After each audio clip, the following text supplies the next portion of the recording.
Post time.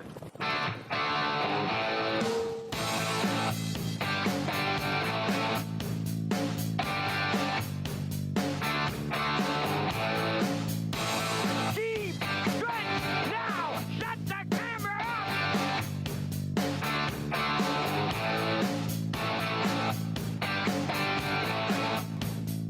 up. Broadcasting live from Prince Edward Island, this is Race Day.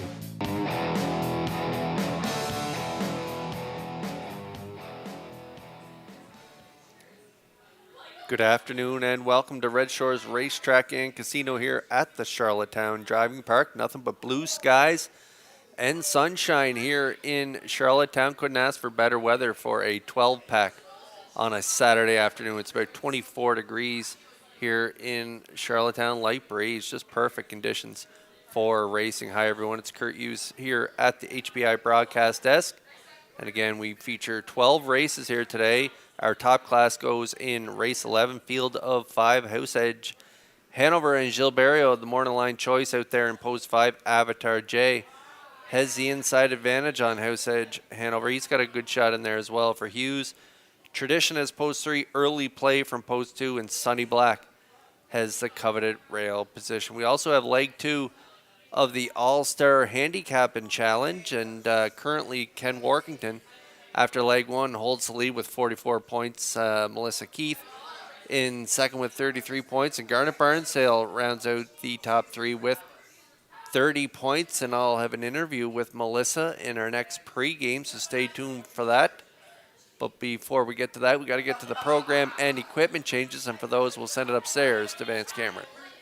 Thank you, Kurt, and good afternoon, ladies and gentlemen, and welcome to the Red Shores Racetrack and Casino at the Charlottetown Driving Park for today's racing program, event number 21 of the meeting. Fast track conditions, 23 degrees Celsius the temperature at this time in Charlottetown. The track condition is rated by the officiating members from the Atlantic Provinces Harness Racing Commission.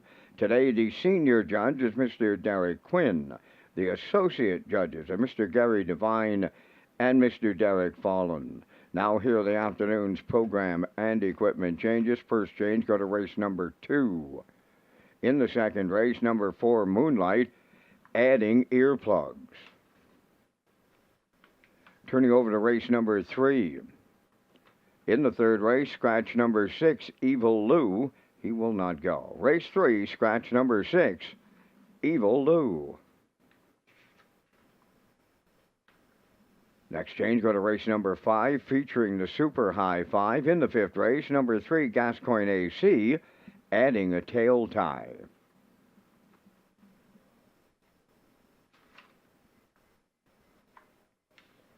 Next change, go to race number 7.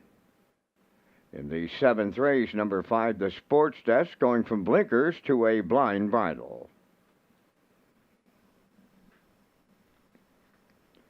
Next, and the final change on the card, you'll turn over to race number 8.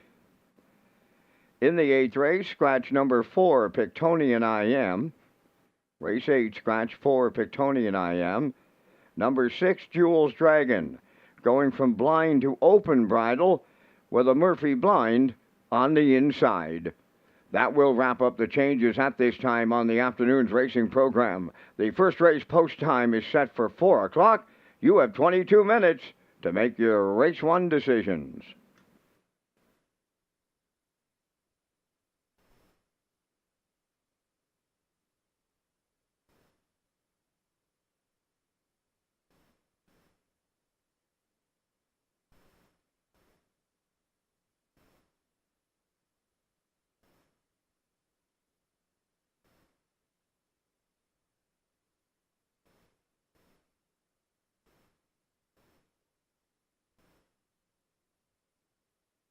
Race Day Live continues from Charlottetown, Prince Edward Island. Welcome to our on-track and off-track customers.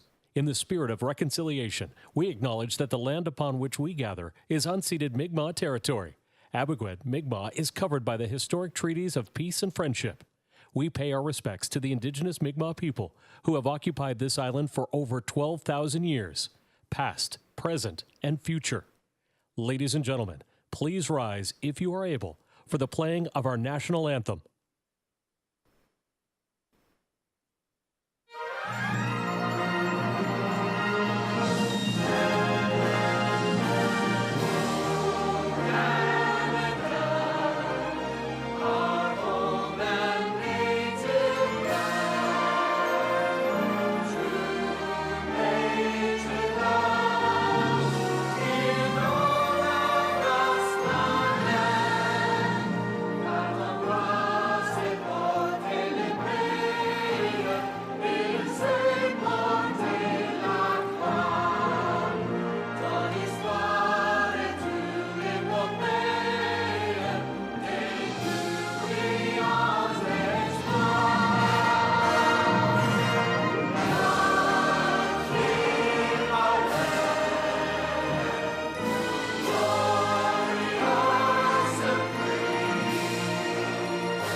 Now,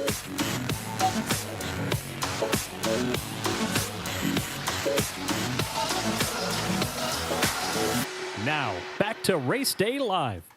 Good afternoon and welcome back to Race Day Live. I'm your host, Kurt Hughes, here at the HBI broadcast desk. If you're just joining us, we have a 12-pack for you today. Our feature comes up in the 11th. And we also have leg 2 of our All-Star Handicap and Challenge. And after leg 1, Ken Workington leads the way with 44 points. Melissa Keith in second with 33 points. And Garnet Barnsdale rounds out the top 3 with 30 points. And we have a competitor with us here for the pregame show. We have Melissa Keith joining us. Hi, Melissa. Welcome to Race Day Live. Thank you so much for joining us.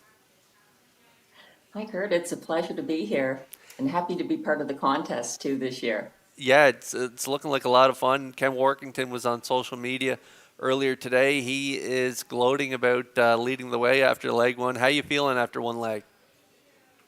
Well, I think Ken forgets that I had the lead and I took it from him at one point. I was ahead, but then in race 13, my horse pulled up, he broke, and I kind of blew it at that point based on that race. But it was just nice to have Hippie John as a winner last week for Kenny Arsenault's 1,000th win as well, a milestone win and a nice horse and great horseman too. So it's a lot of fun being part of it with Garnet and Ken, both friends of mine. Yeah, all three of you are great handicappers, and we'll get to your strategies on handicapping in just a moment. But for those who may not be familiar with you, can you let everybody know, the viewers at home and here on track, how you got involved in harness racing?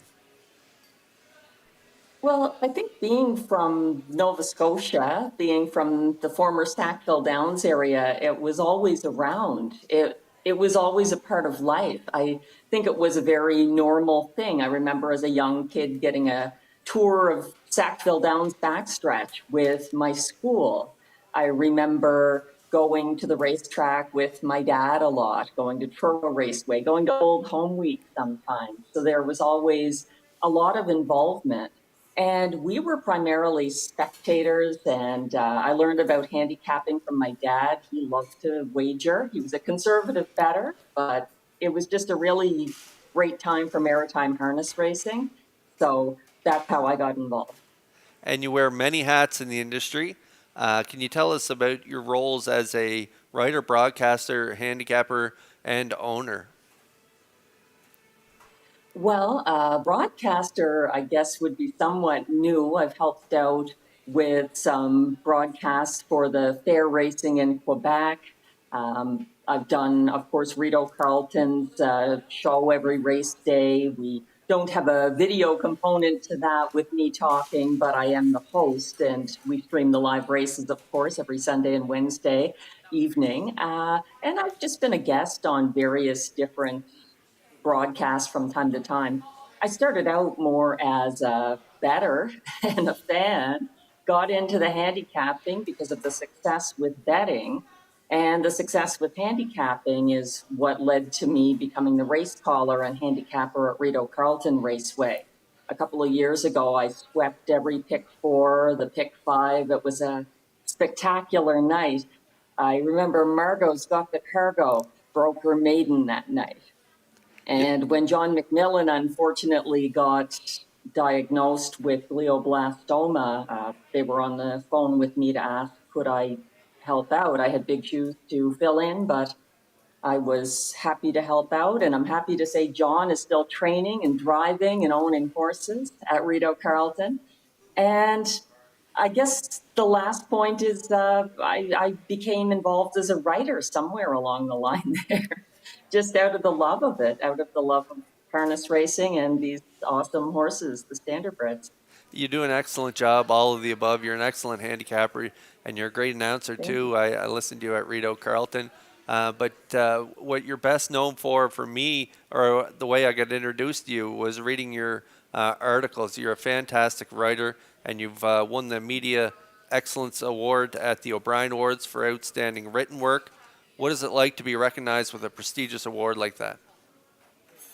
Oh, that's huge. That's what every writer in the industry strives for. It's certainly not something you go into to become wealthy. You kind of have to pursue that through other means, I think. But writing has a lot of joy to it when it's recognized like that, and when you are able to tell the stories that you'd like others to hear and get them out to a wider audience. My first O'Brien Award, I had to look it up. It was back in 2015 for Trot Magazine. And it was a story about announcers, oddly enough, called Been There, Bought the T-shirt, the trademark race calls. And it looked at race callers like Vance Cameron, of course, very well known for his trademarks like the boom call and the brouhaha and a few others, versus people who don't take that approach, someone more like a Frank Sallee. So I found that fascinating just to do the research and talk to all those race callers. And And to get the O'Brien was an amazing bonus. yeah, exactly. And you in 2024 became the first female race caller when you were hired at Rideau Carleton Raceway. Describe that experience for us. What's been great about it, honestly, is that it never gets brought up at Rideau Carleton that I'm a female race caller or anything other than a race caller. I love that. I definitely like to support women in the industry, whether they're in any role, from a caretaker, a writer, a groom, a trainer, driver, anything at all. In fact, Rideau has one of the best female drivers in North America. We have Marie-Claude Auger driving every card. So I think at Rideau, for some reason, it's just been accepted. We're part of the landscape, and we're not treated as special or different for being female. Marie-Claude on the track or me in the booth. We're just doing what we're there for. Right. And so you've joined the All-Star Handicapping Challenge this year, taking over from Rob Reed, who was a winner in the last 2 years. And so you're taking over this year for him. Tell us about your experience so far in the All-Star Handicapping Challenge. Well, I think Ken mentioned in last week's interview that he has an interesting strategy. He's not looking for price horses. He wants the most certain horse to hit the board every race. So that's an approach that I don't really follow in my regular handicapping or wagering, because I tend to look for price horses. If I can get that horse who pays $20 to show and finishes third, I'm happier with that than a 210 winner. So I've got to sort of reverse my strategy in the contest. But I did that this week. I took a closer look and I thought more about the price being irrelevant and hitting the board, preferably with a win, regardless of the price, being the strategy. Yeah, the strategy for this competition a little different than I follow you on X, and you do pick out some really fantastic price plays. I remember one play at Mohawk. I was scratching my head how you come up with that selection. I think it was a trotter a little while back, and it paid a big ticket on the board. And I was still scratching my head wondering how you picked out that horse out of that field of horses. So you usually look for value, and again, as you mentioned, in this competition, it's really about just picking the best horse in the race. You don't care much about value or that angle. 100%. That's it. So I'm having to revise things a little without letting it affect my actual handicapping going into depth for the program, as I do at Rideau Carleton every week. Yeah, well, thank you so much for joining us here on the broadcast here this afternoon, the Race Day Show. Good luck this afternoon. Melissa Keith competing against Ken Workington and Garnet Barnsdale. Ken leading the way with 44 points. Again, Melissa Keith is in second with 33 points, and Garnet rounds out the top three with 30 points. Should be an excellent afternoon for racing. Horses are making their way out onto the track for post-parade. I'll be back with my top selections in race one. Thanks, Kurt.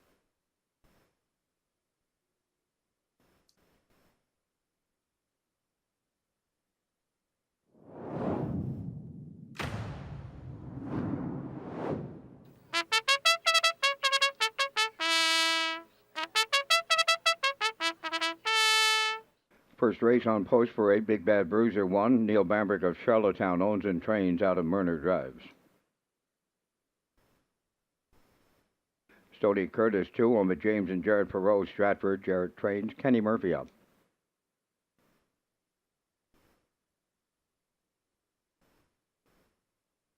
Just Call Me Doc 3 on with Douglas and David Neal, Keith Ford and Ben Matheson. Keith trains and drives. West Coast Kid, the 4 on with Lynn McLaren, John McKenzie and Colton Prophet, trained by Philip Kelly, Corey McPherson up. 5 Hippie John, Kenny Arsenault training and driving for Roderick Smith, Inverness, Nova Scotia. Windsong Quincy 6, owned by Thane and Jack Arsenault, Deborah Wilson and Edward Blaisdell, trained by Thane Arsenault, Miles Heffernan. 7 Katie's Bet, owned by Kyle Wilkie of Sherwin and Shelley Wilkie of Stratford. Kyle does the conditioning, driven by Jason Hughes. Shake Me Up Hanover number 8. Colin Shepard of Brackley is the owner and the driver. Morgan Shepard trains 4 minutes to post time. You're watching Race Day from Red Shores, Charlottetown. Kurt Hughes is at the HBI broadcast desk as we kick off a second week of the All-Star Handicapping Challenge.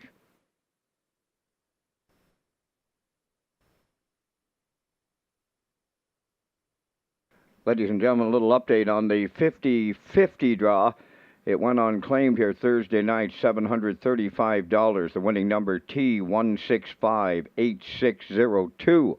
If that ticket is still out there, he or she has until the start of the second to claim the prize. The winning number T1658602.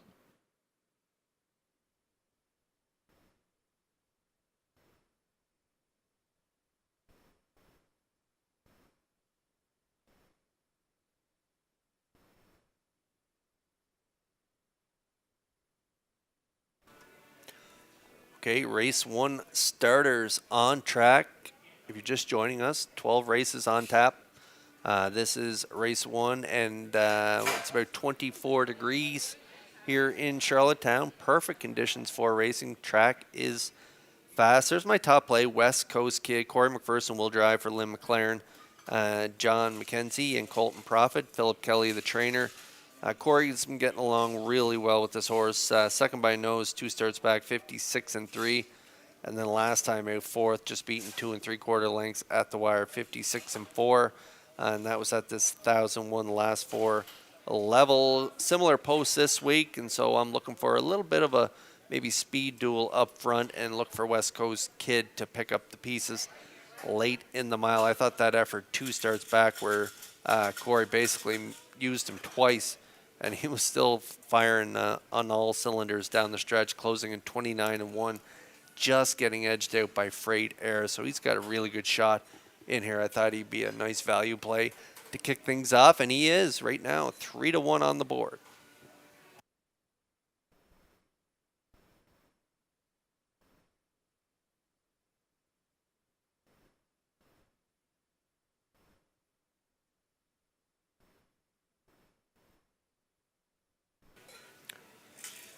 Great chat with Melissa Keith, and she was mentioning Hippie John last week. She had Hippie John to win, and how about taking a look at the odds of 12-1 getting up for the win, 56 for trainer driver Kenny Arsenault. Roderick Smith of Inverness is the owner, and the 7-year-old gelding by Better Than Cheddar. Hippie John getting trainer Kenny Arsenault his 1,000th win. Pretty incredible career by Kenny, and a nice drive last week aboard this horse at long odds. And so Hippie John from post 5, moving up 1 level to this non-winners 1,000 last 4. I'm going to throw him in there for the deuce. I think if he gets away mid-pack, maybe following West Coast Kid, that'll be some live cover to follow. And if the conditions are right and the fractions are right, he could win again and double up going back to back. So right now you're getting 5-2 odds on the 5, Hippie John.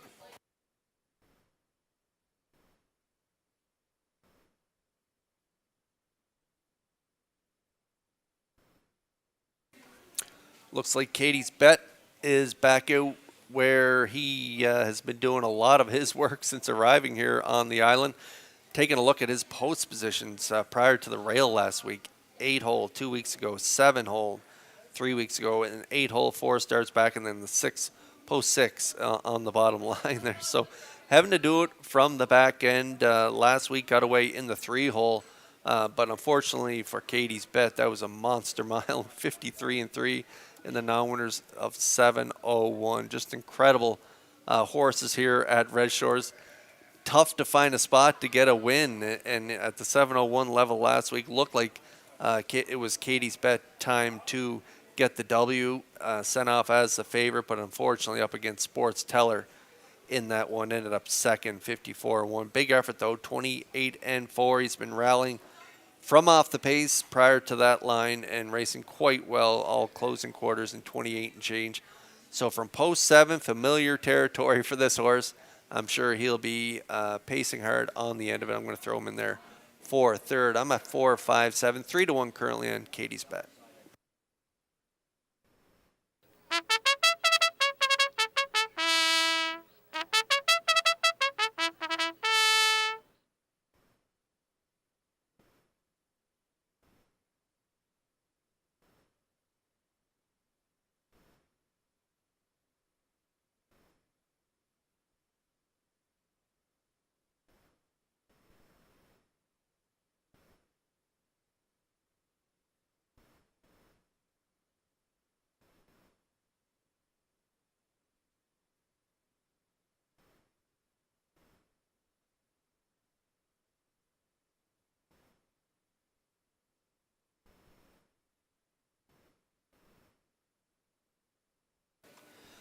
Metro Home Building Center starting gate in motion for the Saturday afternoon opener. Back upstairs to Vance Cameron for the call. Big Bad Bruiser, Stoney Curtis, Just Call Me Doc, West Coast Kid, Hippie John. Winsong Quincy, Katie's Bet, Shake Me Up Hanover, top of the stretch.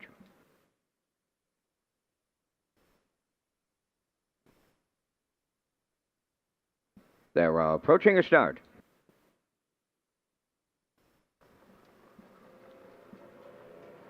The rough and pacing West Coast Kid from the center leaving out. Big Bad Bruiser along the rail between them. Stoney Curtis third into the turn. Just Call Me Doc. He's away fourth. Hippie John fifth. Winsong Quincy sixth. Then Katie's Bet seventh. And the trailer, Shake Me Up Hanover, the quarter pole bound. And West Coast Kid has cleared the lead. In line to Corey McPherson. Big Bad Bruiser set up for the 2-hole ride. Stoney Curtis on the cones third. Just Call Me Doc is fourth. They're rolling along in the early going. Fifth, that is Hippie John. Winsong Quincy goes sixth with Katie's Bet seventh. Trailing, that Shake Me Up Hanover. They went 28 and 2 to open it up. They're in straight alignment coming off the turn. Headed towards the opening half mile. West Coast Kid in control with McPherson. Big Bad Bruiser second. Stoney Curtis third. There goes Hippie John. He's first up on the outside fourth. Just Call Me Doc fifth. Going to the outside in second over six. Winsong Quincy. Seventh, Katie's Bet on the outside.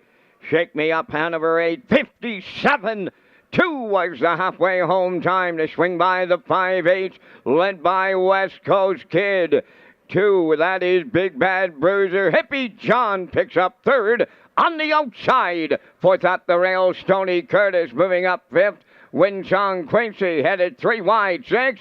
Shake Me Up Hanover. Then in 7th, that's Just Call Me Doc. The trailer, Katie's Bet, 1:27-3, the three-quarter time. Arriving at the 7/8. West Coast Kid is still there. On the outside, Hippie John. Big Bad Bruiser in a whole heap of trouble here. Went off stride. They're in deep stretch now. West Coast Kid almost home. Hippie John, Stoney Curtis. West Coast Kid all the way with McPherson. Tight for the deuce. Stoney Curtis up against Hippie John. Time for the mile in 1:57.2.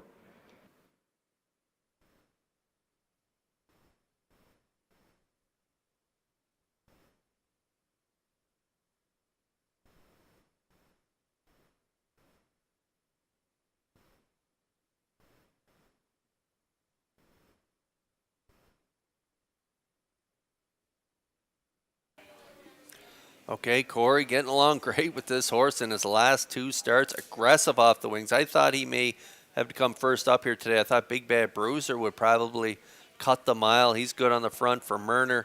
And from the rail, I thought they would control things. But no, Corey puts West Coast Kid on the smoker. 28-2, half 57-2, three quarters 127-3.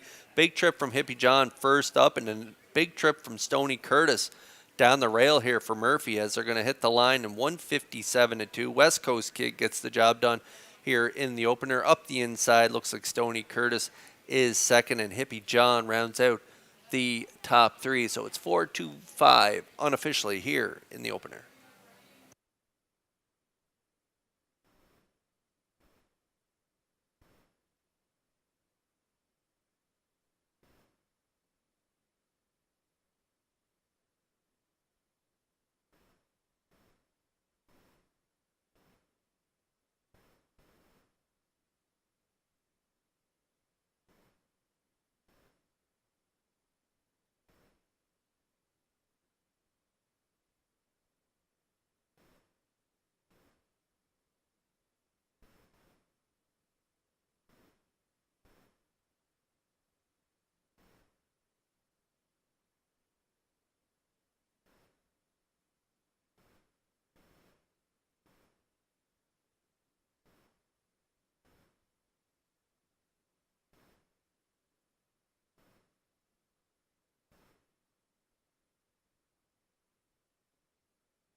West Coast Kid into the first race winner's circle. Bay facing Geldingy 7 by Better Than Cheddar from the Western Hanover Dam. Made West.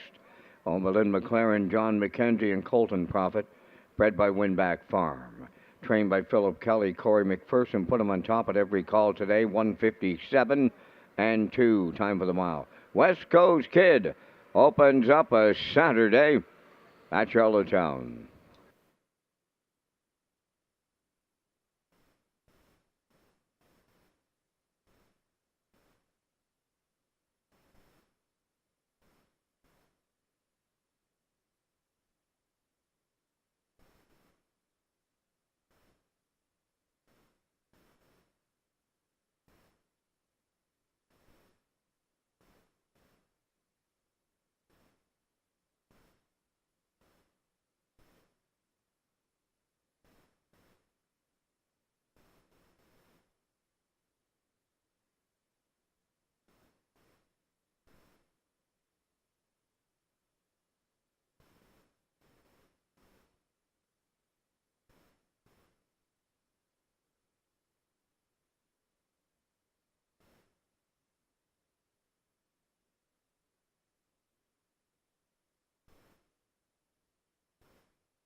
Ladies and gentlemen, we're experiencing some technical issues with the United Tote wagering system at this time. Our technicians are on that problem, and they hope to have it solved momentarily, and we thank you in advance for your patience.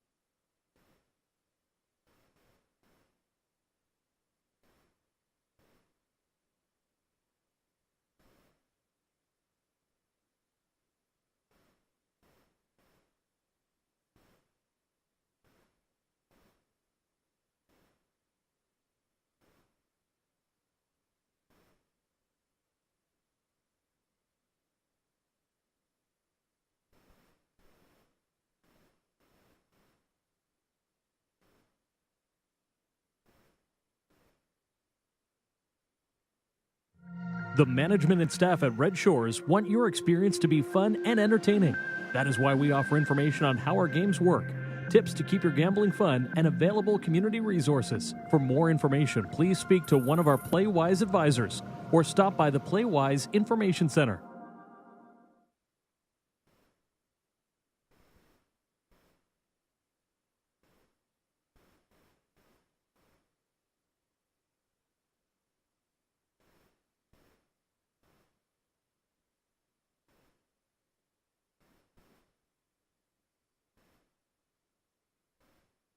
Now, the official results in the first race: Big Bad Bruiser finished 8th, had broken equipment. Stony Curtis 2nd. Just Call Me Doc 6th. West Coast Kid, the race winner. Hippie John 3rd. Winsong Quincy 7th. Katie's Bet finished 5th. Shake Me Up Hanover 4th. Fractions of 28 and 2. 57 and 2. 127 and 3. And the mile 157 and 2. In review, it's 826-137-54. West Coast Kid paid $640. The Exactor $105. The Triactor $597.70. Superfecta carryover.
Bet on Evil on the second race post-freight, owned by Mark McDonald, Bennett McKinnon, Josh McDonald, and William McDonald, Mike McGuigan, training and driving.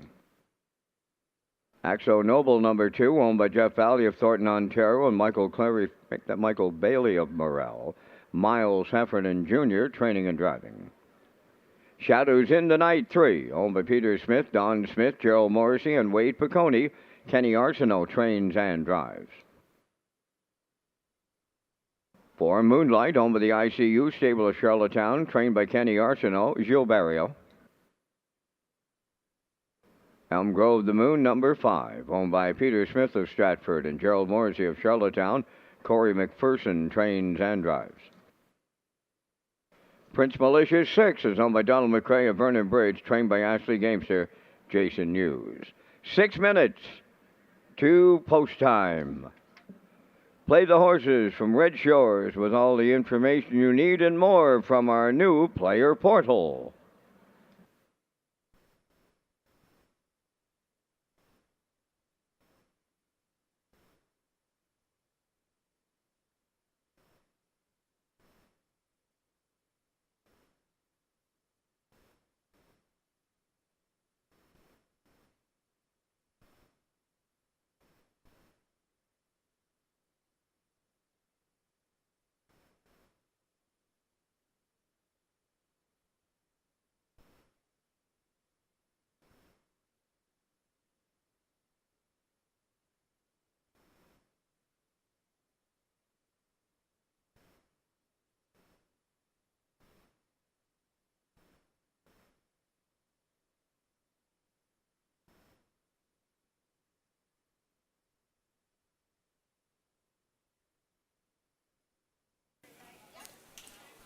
Okay, race 2 starters on track here this afternoon. We're about 4 minutes away from post time, and we got updated standings in the All-Star Handicap and Challenge. Ken Warkington remains in first place. He picked up a point there, so he's at 45 points. Melissa Keith in second with 33 points. Garnet Barnsdale also picked up a point. He is at 31 points after race 1 today. And now for race 2 starters, they're on track. My top play, there he is, the 6 Prince Malicious, 3-year-old gelding by Malicious, owned by Donnie McRae of Vernon Bridge. Ashley Gamester, the trainer. Jason Hughes will drive. And this guy, he had a pretty nice freshman campaign where he had that one win in 56 and 4. It was a big mile. I remember that win. He banked $27,500 last year.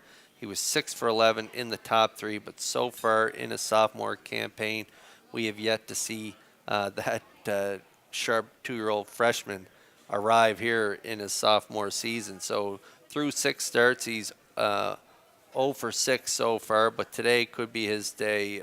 No winners of 401 last time out.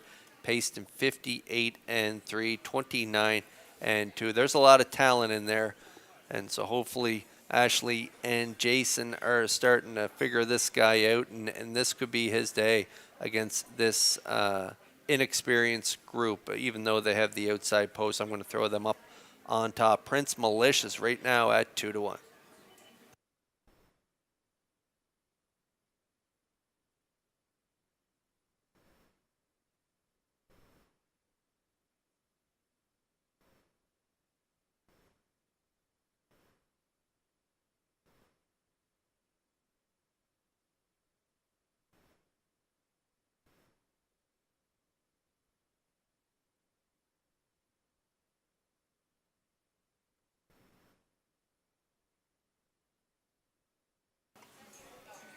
Okay, just 2 to go here before race 2. Getting a good look at the one Bet on Evil scoring down there for trainer driver Mike McGuigan. This is a 2-year-old gelding by Bet the Moon out of the Western Ideal Damn Evil Fight. And Evil Fight has a couple siblings on the card. Unfortunately, one scratched out of the upcoming 3rd race. Evil Lou, the 6, is scratched, but Bet on Evil here in race 2. An Evil Vintage a little later on in the card is going to be competing, and we all remember Chip of Evil out of that mare as well, and she was an phenomenal 2 and 3-year-old here in the Maritimes Down racing stateside. Elmer Folland and Tara Baird, they do a great job on the breeding side. They have a real good broodmare in Evil Fight, and I believe Evil Fight has a yearling by Roll With It Harry, Roll On Evil. Going to go through the sale this upcoming fall. Bet on Evil had a real good sire stake trip over in Churro, 3rd place, 2nd in 2 minutes, 1/5, 30 and 2 on the end of it from post 7. Got away 7 by 8.5 at the quarter and ended up only beating 3 3/4 lengths at the wire. Mike does a great job with his young ones, and this free-legged gelding by Bet the Moon looks like he's got a real good shot in there today from post 1 at 5-2.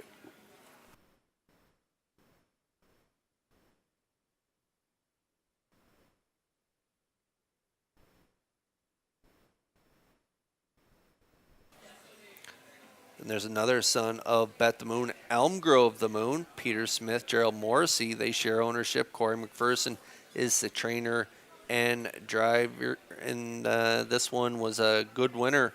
2 starts back, 59-2 off a pocket trip from post 4. And then last time out, decided to cut the mile from post 4. Got to the front and just got edged out at the line there by Nomo Fear and 59-4. So moves out 1 spot on the wings, but with that early gate speed that this guy has, I have to think Corey's going to be pretty aggressive against this group and maybe get back out to the front and control things. And if he rates this guy well, he could go all the way. Unfortunately, last week, 28-4, half 58-4 was just a little too pricey, and he paid for it on the final panel. So if Corey can back them up in the middle portion of the mile, this guy could go right down the road. 7-2, nice price.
The field for race 2 lining up in behind the Metro Home Building Center starting gate. Let's go upstairs for the call to Vance Cameron. Bet on Evil, Axo Noble, Shadows in the Night, Moonlight, Elm Grove the Moon, Prince Malicious, top of the stretch.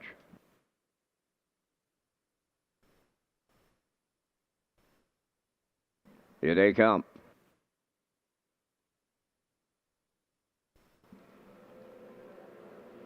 Rough and pacing, getting out for the lead, and on the outside, that's Moonlight towards the rail. Bet on Evil, Axo Noble, Shadows in the Night with them around the turn. Elm Grove the Moon got away 5th, then the trailer.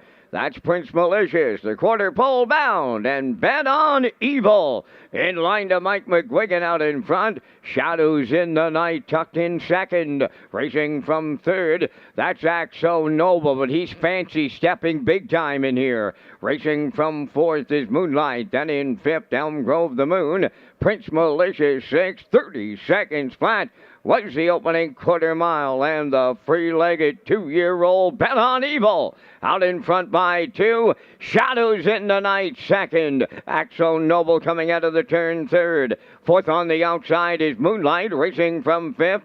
That's Elm Grove the Moon, and Prince Malicious is the trailer. They're halfway home, widening the lead at the midway point. That's Bet on Evil. On the outside, Moonlight is 2nd. Shadows in the Night 3rd. The half 59-1. Racing 4th, Axo Noble. Moving up 5th, Prince Malicious. Now the trailer, Elm Grove the Moon. On the backstretch, they go to 3/4. Bet on Evil at the rail, right alongside Moonlight. Here comes Prince Malicious now, getting into it late 3rd. Moving up 4th, that is Elm Grove the Moon. 5th is Shadows in the Night. Axo Noble, the trailer, 3/4. 29-3. They round the top turn for the final time. Bet on Evil still there with an 8 left to go. Bet the Moon at the rail 2nd. Moonlight 3rd. Prince Malicious way wide 4th. Down the stretch they come. Bet on Evil. Elm Grove the Moon. Prince Malicious coming late on the wire. Bet on Evil all the way with Mike McGuigan. Then Elm Grove the Moon and a closing Prince Malicious in 159 flat.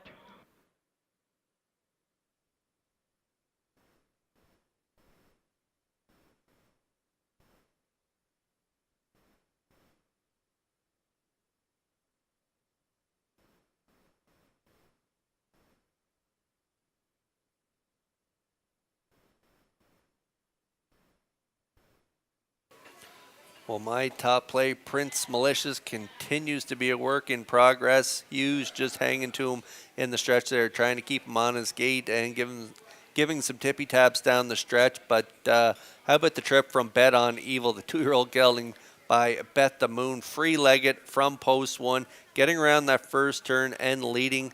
That is a tall task for a 2-year-old free-legged pacer, and this guy handled it quite well, getting around that first turn on front. Up to the quarter. It was soft though, 30, kept on rocking and rolling down to the half, 29-1 in the second quarter, half 59-1. 3 quarters, 129-3, and Bet on Evil makes his second start a winning one. Now he is 1 win and 1 second from 2 starts in his young career. Time of the mile, 1:59. Elm Grove, the Moon, and Corey McPherson scooted up the inside. I believe they get the deuce, and my top play, Prince Malicious, grabbing the show dough. So 156 unofficially in the second.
Well, trainer Mike McGuigan left the hobbles in the barn, and the colt responded real nice here today as he goes all the way.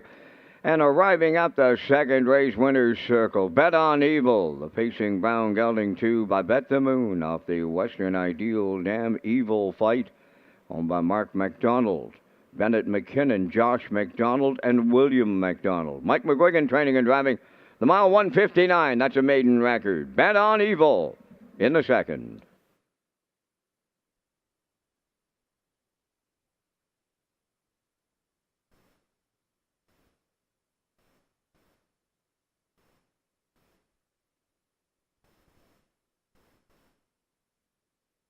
This race replay is brought to you by Racetrack Print and Graphic. Here they come, and it's Racetrack for the win with exceptional print products, exceptional graphic design services, and exceptional value. Racetrack Print and Graphics, 902-892-7719.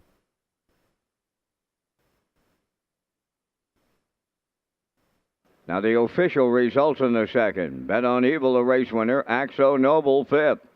Shadows in the Night, 6th. Moonlight, 4th. Elm Grove the Moon, 2nd. Prince Malicious, 3rd. Fractions were 30. 59-1. 129-3. And the mile 159. In review, 156. 423. Bet on Evil, 680 to win. The Exactor 1440, Triactor 2640, Superfecta 1078, the early daily double 3410.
As we count down to Gold Cup and Saucer 66, HPI, PEI customers and players across the country who wager $25 or more per card at Red Shores Charlottetown during the month of July will receive a ballot for a chance to win $666 and Gold Cup merchandise.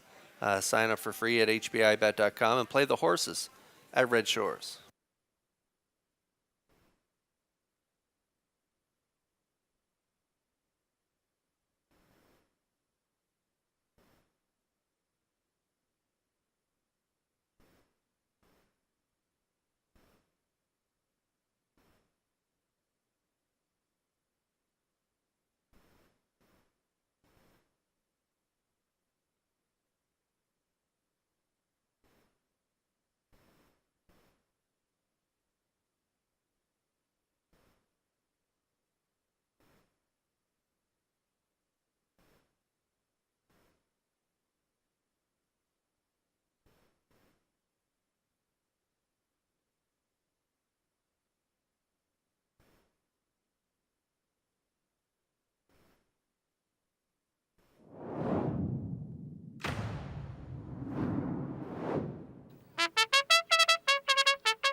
Jack Wick on the third race parade. Kenny Arsenault training and driving for under Dan McIsaac, Charlottetown.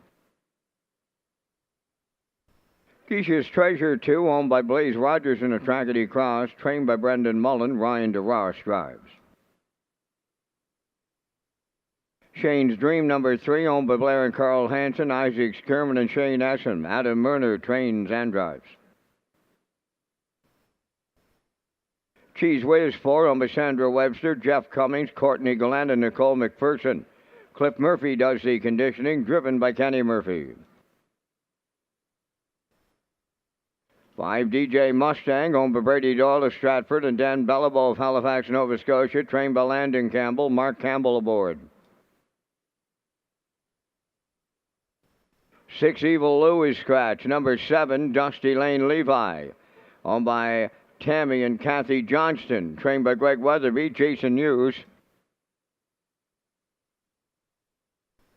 Nothing Bugs Me wears number 8, owned by Chris Kelly of Calgary, Alberta, trained by Von Doyle. Gilles Barrio drives. 3 minutes to post time. Now this message from Northumberland Ferries.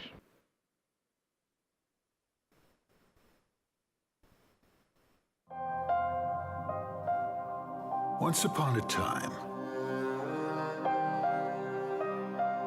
the ferry was the only way to visit Prince Edward Island. Some say it still is.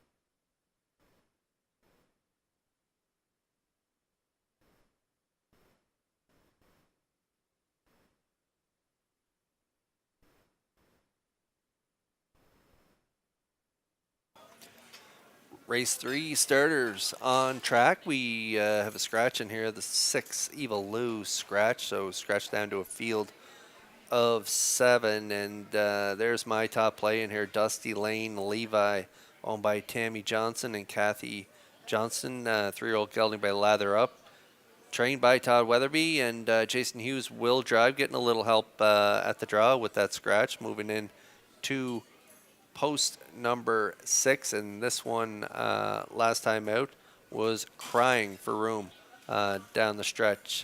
Jason was able to get him out, I think it was third over following Evil Lou from the trailing spot, but then with a horse 3 wide on the outside, wasn't able to get clear track until very late in the mile, maybe the last 16th, Jason was able to scoot down the inside and get up for third, 56-2, 29 flat final panel. So I marked him down last week and thought if he gets a better trip this week and gets some clear track in the final quarter, he can really smoke. So if you look at his lines, 27-3 closing quarter, 2 starts back, 55-1, and then prior to that, his third start back closed it out 28 flat for a mile of 55-1. And that is his lifetime best. So again, if he gets clear track in the final quarter of the mile today, and he gets some live flow to cover from post 7 here today, if he can get some live cover to follow, this guy can get the job done. And a good price right now. Value play here at 5-1. There's the updated point standings in the All-Star Handicapping Challenge. Ken Workington still leads the way with 50 points now. Melissa Keith is in second, 38 points. She's holding on to second, but closing in on her is Garnet Barnsdale with 36 points after 2 races here today.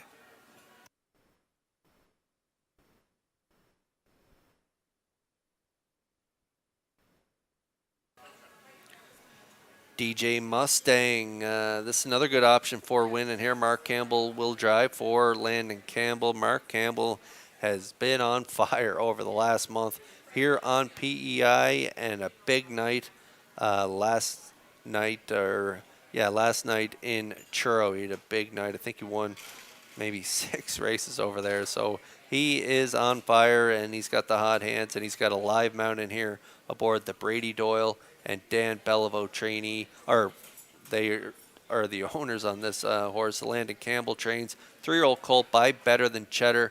He was on the front end last time from post 2, got away 2 at the quarter, but made that remove to the front and almost went the distance, finishing second by a head, 56-1. Take a look at the trip, 2 starts back. He had post 4 on that day, got away in the 3-hole, ended up third, 54-4 with a 27-4 final panel. So he definitely is a shot in here today. DJ Mustang, the choice right now at 6-5.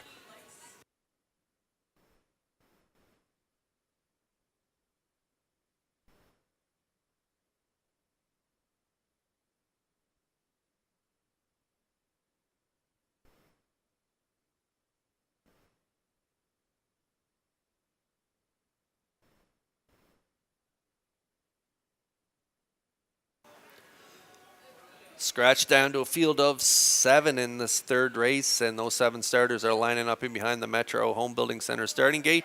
Should be good one. Vance, up to you for the call. Without a doubt, Mr. Hughes. They line up with Jack Wick, Geisha's Treasure, Shane's Dream, Cheese Whiz, DJ Mustang, Dusty Lane Levi, Nothing Bugs Me, top of the stretch. Here they come.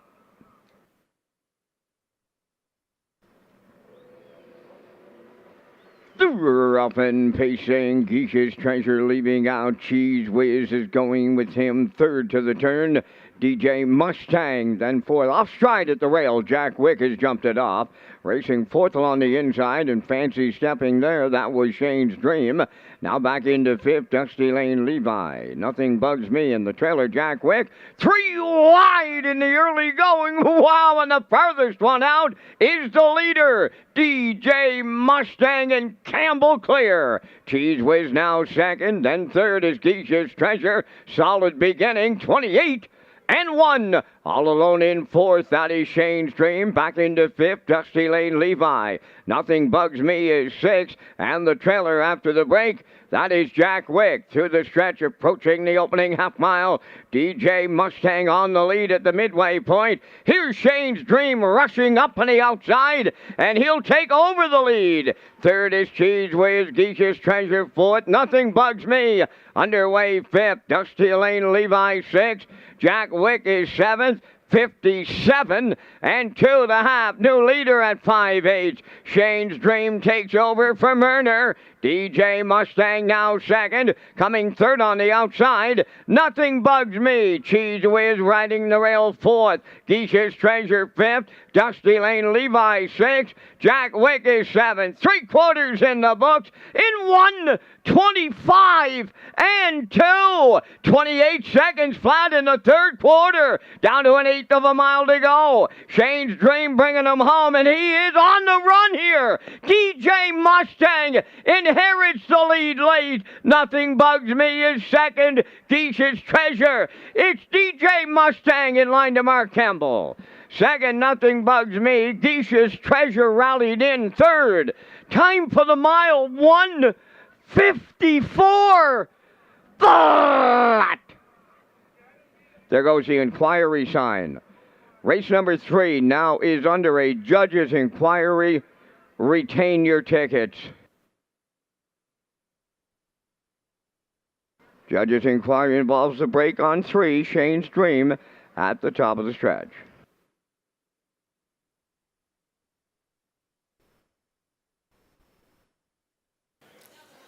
Yeah, inquiry here in race number 3, Shane's Dream. He's got a ton of talent, but just can't seem to shake those braking issues. If Adam gets this guy figured out, he's got a real nice horse on his hands.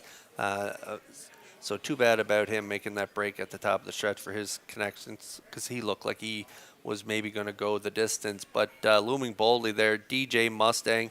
He was at it early and at it late. 3 wide to the quarter, 28 and 1. He got down to the front, and then he released Shane's Dream and Murner just as they were going into that 5/8 turn past the half, 57 and 2. Up to the 3/4, they were smoking up the backstretch. 125 and 2, 28 flat third quarter. And then DJ Mustang out for the challenge at the top of the stretch. Shane's Dream rolls off stride, and DJ Mustang goes down the stretch for the victory at 4-5 on the board. Nice trip, 154, and that's a new speed badge on this 3-year-old son by Better Than Cheddar. Campbell's hot streak continues here in race 3. Gets his first win with DJ Mustang. Nothing Bugs Me raced well here for Barrio, getting the deuce, and Geisha's Treasure is third. So 5-8-2 unofficially here in the third.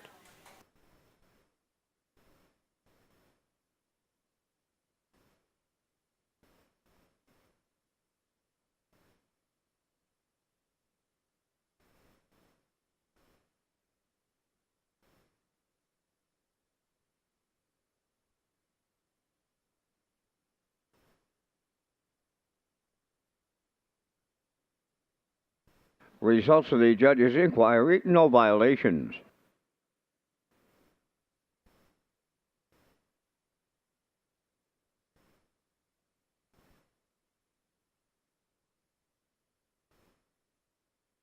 DJ Mustang arriving at the third race winner's circle. Bay Pacing Colt 3, the son of Better Than Cheddar, is off the Sportsmaster Dam. Kelly's Keepsake, owned by Brady Doyle of Stratford and Dan Beliveau from Halifax, Nova Scotia, bred by the C1AMG Stables of New Brunswick. Trained by Landon Campbell, Mark Campbell guides him to victory and a new pacing record today, 154. DJ Mustang in the third.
This race replay is brought to you by the new 1888 Lounge at Red Shores. The 1888 Lounge is perfect for your corporate meetings, parties, or presentations.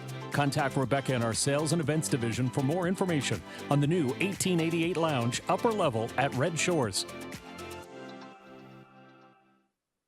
Now the official results from the third race. Jack Wick 6, Keisha's Treasure 3rd, Shane's Dream 4th, Cheese Whiz 5th, DJ Mustang the race winner, Evil Lou was scratched, Dusty Lane Levi 7th, Nothing Bugs Me was 2nd. They went 28-1, 57-2, 125-2, and the mile in 154. In review, 6-3-4, 5-1 scratched, 7-2. DJ Mustang 360 to win. The exactor was $8.90, triactor $100.20, superfecta $17.62.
The Tulsa King on the fourth race parade, owned by Josh McDonald, Mike Dix, and Cam McDonald. Mike McGuigan trains and drives.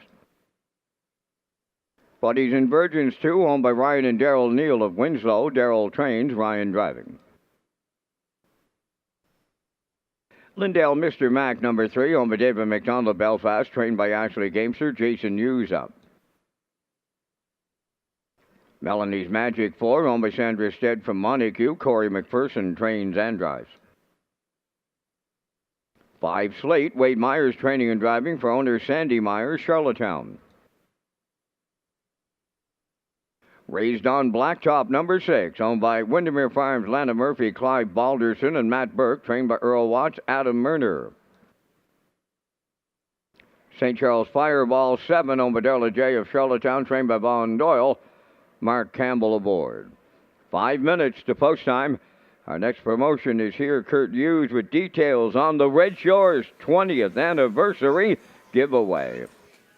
That's right, Vance. This year marks the 20th anniversary of Red Shores Charlottetown, and we're celebrating in style. Customers who spend $20 or more on casino, racing, or dining at Red Shores Charlottetown will receive a ballot for a chance to win weekly prizes and the grand prize of $20,000 cash.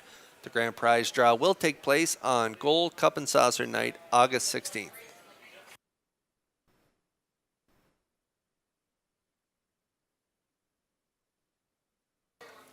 And here's an update on the All-Star Handicap and Challenge leaderboard. Ken Workington, he was gloating earlier on social media, and he is still on top, rolling right along at 53 points on top. Melissa Keith in second with 38 points, and Garnet Barnsdale remains in third with 36 points after 3 races here today.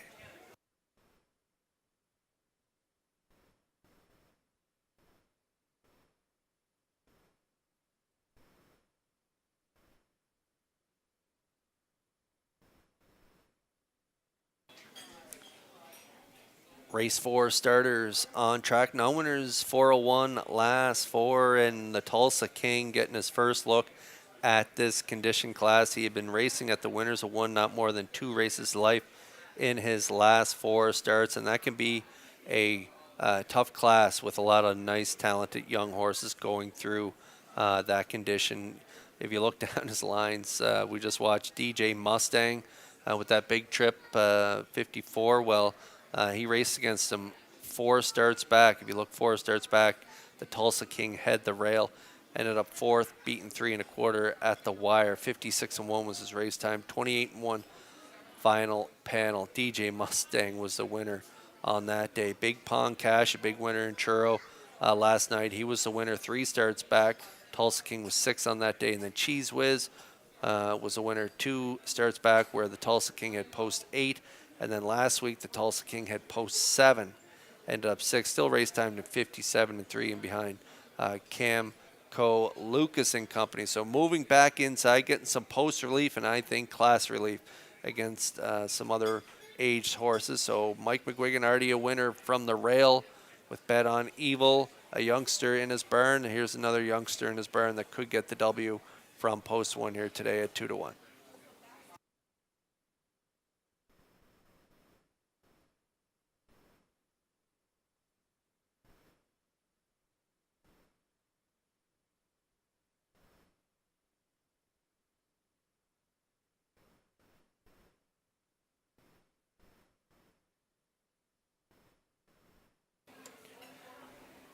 Corey McPherson kicked off the afternoon with a win on the front end with West Coast Kid. Melanie's Magic. This old veteran, he has early gate speed, so down at this 401 level, maybe Corey's going to be aggressive with him. He had posed 4 with West Coast Kid, put the pedal to the metal, got to the front, and went the distance on the lead. And so Melanie's Magic dropping down here to the bottom level. You can see in his lines he shows 3 trips, straight trips in 56 and change at the 1,001 level. Last 4 first start off the bench, and then 2 back, 1,031 last 4, ended up 6, and then last time out he dropped in a level to the 701s, ended up 7. So still not a factor in any of those races. So hopefully the class relief gets this old guy back on track. 26 lifetime wins, a one-time winner from 6 starts in 2025. And so we'll see how they do in their 4th start back in the summer meet. And right now you're getting 9-5 odds on the 4, Melanie's Magic.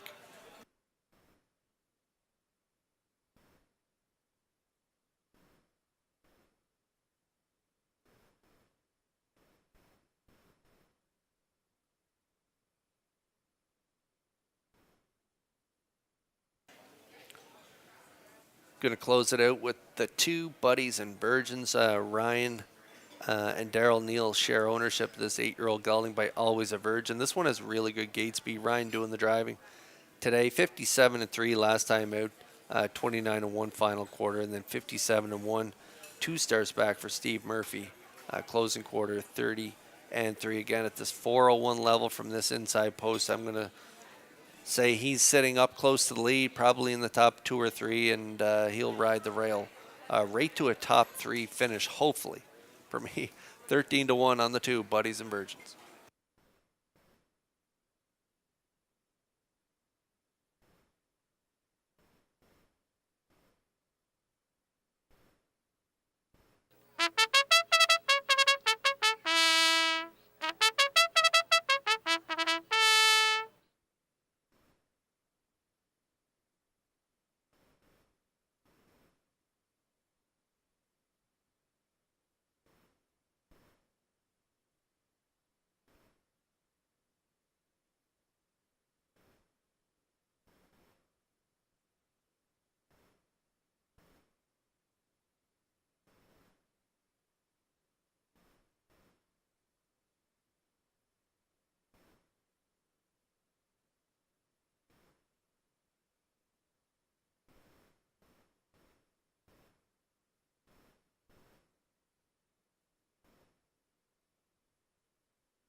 Race 4 starters lining up in behind the Metro Home Building Center starting gate. It's post time.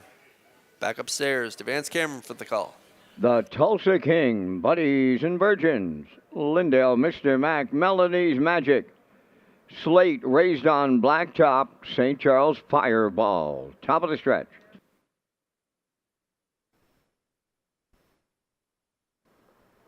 Approaching a start.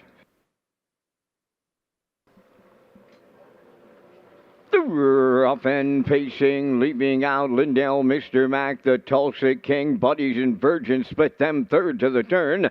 Fourth on the outside is Slate, away fifth on the cones, Melody's Magic. Then it's Raised on Blacktop, and the trailer, St. Charles Fireball, the quarter pole bound, led by the Tulsa King for Mike McGuigan. Second is Buddies and Virgins, dropping in third. Lindale, Mr. Mac. Then fourth is Melanie's Magic. Slate goes fifth. Then it's Raised on Blacktop, and the trailer, St. Charles Fireball. They arrived at the quarter in 28 and 4. Midway round the top turn in straight alignment, the Tulsa King on the point going by the 3-8. Buddies and Virgins will get the 2-hole ride. Lindale, Mr. Mac is third, then fourth.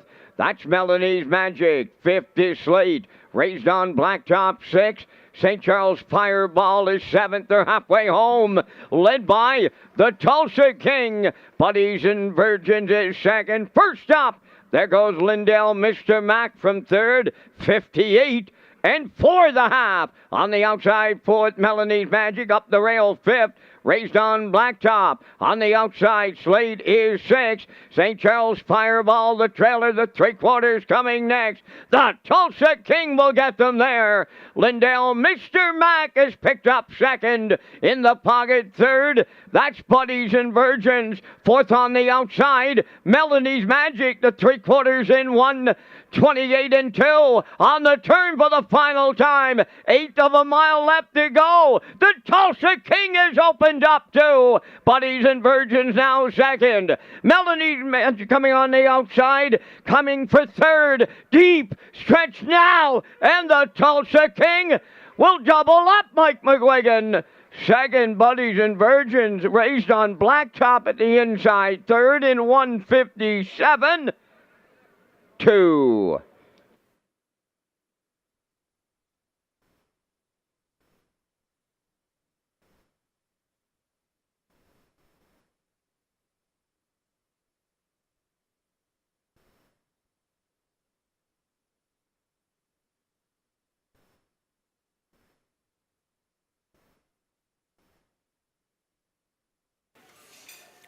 Well, the track is in great condition here on this beautiful sunny day. The Tulsa King, another winner out of the Mike McGuigan stable from post one. He used the rail to his advantage, setting up shop on the front end through fractions of 28-4, and then he got a nice rating in the middle half, 58-4, 128-2. Stepped on the gas pedal in the fourth quarter and was able to close it out in 29 flat for the win, 157-2. It's a new mark for the Tulsa King.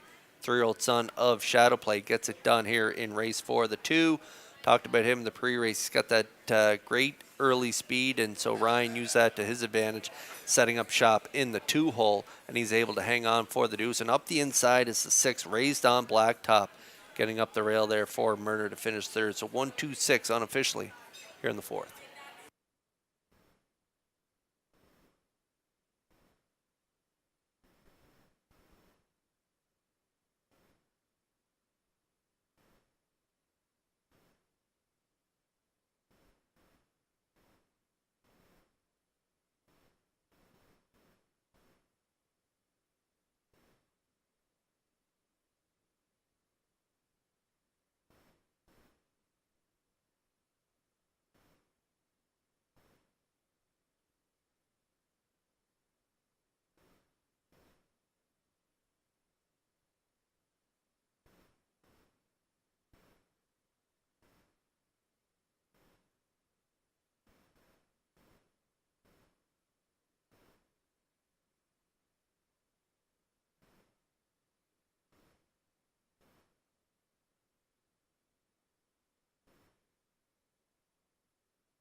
The Tulsa King has arrived at the fourth race winner's circle, bay facing colt 3 by Shadow Play.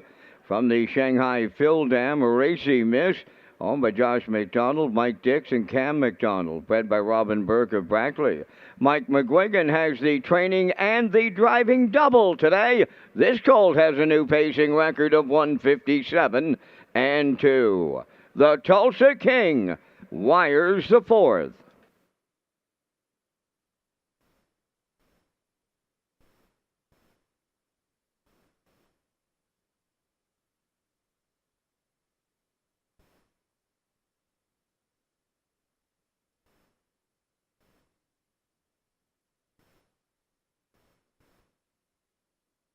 This race replay is brought to you by All Star Cresting, specializing in embroidery, screen print, promotional products, and on-site cresting featuring the newest technology, and one of the largest embroidery and screen printing departments in Atlantic Canada. For all your clothing and merchandise needs, email sales@allstarcresting.ca.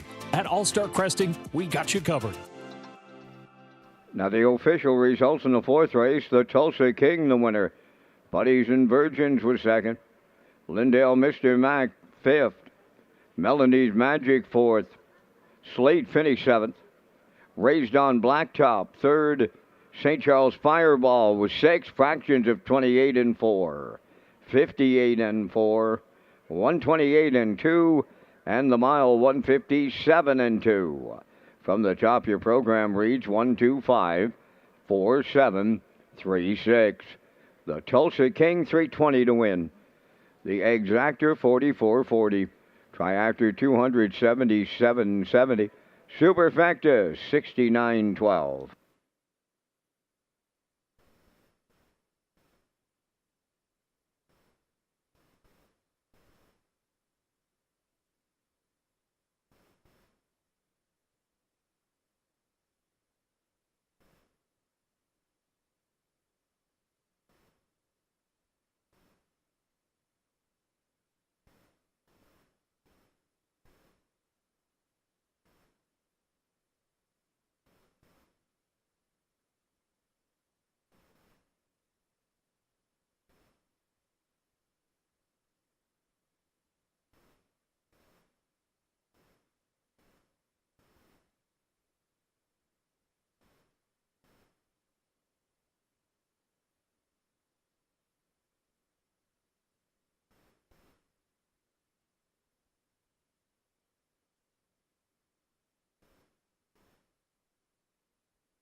Race 5 enters the track on parade. Number 1 is Friar Voltaire, owned by Eric and Luke Much, Douglas Mullino, and Basil Hunter. Basil does the training with Brady Sweet driving.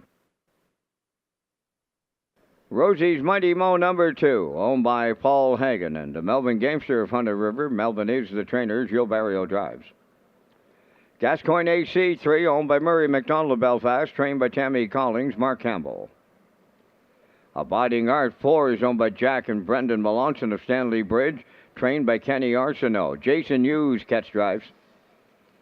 5 is Redland Extinguisher, owned by Peter Smith of Stratford and Gerald Morrissey of Charlottetown. Kenny Arsenault trains and drives. Red Eye to Shanghai, number 6, is owned, trained, and driven by Wade Myers of Charlottetown. All Better wears number 7. Owned by Ken Hardy of Bedford and Glenn Hardy of Middle Sackville, Nova Scotia. Trained by Cliff Murphy. Kenny Murphy drives. Salisbrook Rock Rough number 8, owned by Sean Murphy of Charlottetown and Darcy Murphy of Rothsay, New Brunswick. Trained by Tommy Weatherby. Brody McPhee driving. No Mo Fear number 9, owned by Paul Doyle and Darla J of Charlottetown. Paul does the conditioning today, driven by Adam Murner. 4 minutes to post time. And Kurt, you and I are coming up with our selections in the first Super High 5 of this Saturday here in Charlottetown. And we thank our friends at Results Marketing and Advertising and the continued presentation of the Vance Cam. And I'm right alongside you in the top 3 picks. I looked over at your selections prior to this 5th race. I'm on 1 Friar Voltaire. He had a pretty promising Charlottetown debut there with a second best finish. I like the 3 Gascoigne AC, going to 2 Rosie's Mighty Mo. Then I like All Better from post 7, closing it out with the 4 Abiding Art with the used catch drive. 1, 3, 2, 7, 4 from the booth. Kurt, your choices. I like 1, 3, 2 in the top 3. I like Friar Voltaire, like you say, off that big trip last time out, 56 and 4. Gascoigne AC adding the tail tie today to his equipment. Going to throw Gascoigne AC in for 2nd. Rosie's Mighty Mo for 3rd. And then I'm going to throw Red Eye to Shanghai. I thought this 3-year-old by Shanghai, Phil, I thought he's been racing great in his last couple starts for trainer-driver Wade Myers. So I'm going to put them in for 4th, and I'm going to close it out with All Better from post 7. So there's a look at our Super High 5 tickets. Melissa Keith, Ken Workington, Garnet Burnsdale joining us in the All-Star Handicap and Challenge. And then you see Vance and I, our selections on the end there. So good luck with your Super High 5s here in Race 5.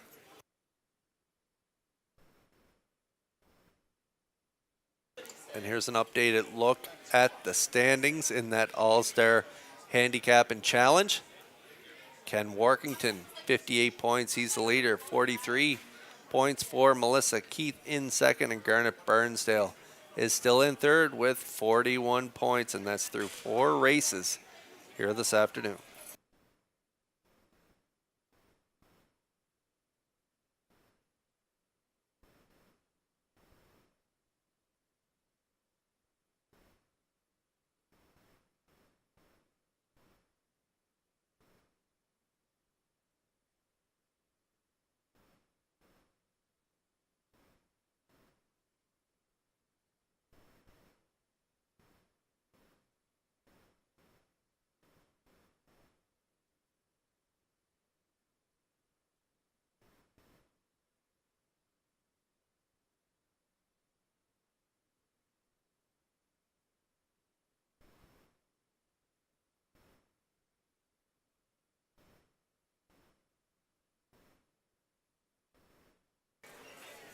Okay, race 5 starters on track. It is the Mylene Carr Memorial. There's 1 equipment change here in race 5. As I mentioned, the 3 Gascoigne AC adding a tail tie. So Tammy Collins, the trainer of the 3, adding a tail tie to the 3 Gascoigne AC.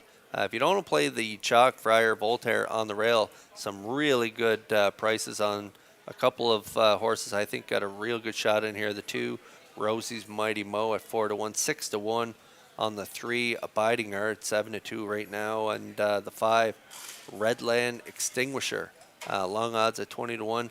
I think Red Eye to Shanghai is an excellent value play. This one had looking for room last time out, ended up 3rd, only back 2 3/4 lengths at the wire, 58-3 race time. Wade Myers had a real strong hold on this guy. And so if Red Eye to Shanghai trips out here today at 7-1, that's a real nice price. All Better, also a good price at 6-1. And then you got the long shots out there, post 8, Salisbrook Rock Rough at 35-1. And the trailing spot, No Mo Fear, coming in to this race off a win at long odds, 36-1. We're getting close here in race 5. Again, it's the Mylene Carr Memorial.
It's Super High Five time here in Charlottetown. Race 5 is also the Mylene Carr Memorial. Family and friends will be trackside with the winner, and the field is lining up in behind the Metro Home Building Center. Starting gate up to Vance for the call.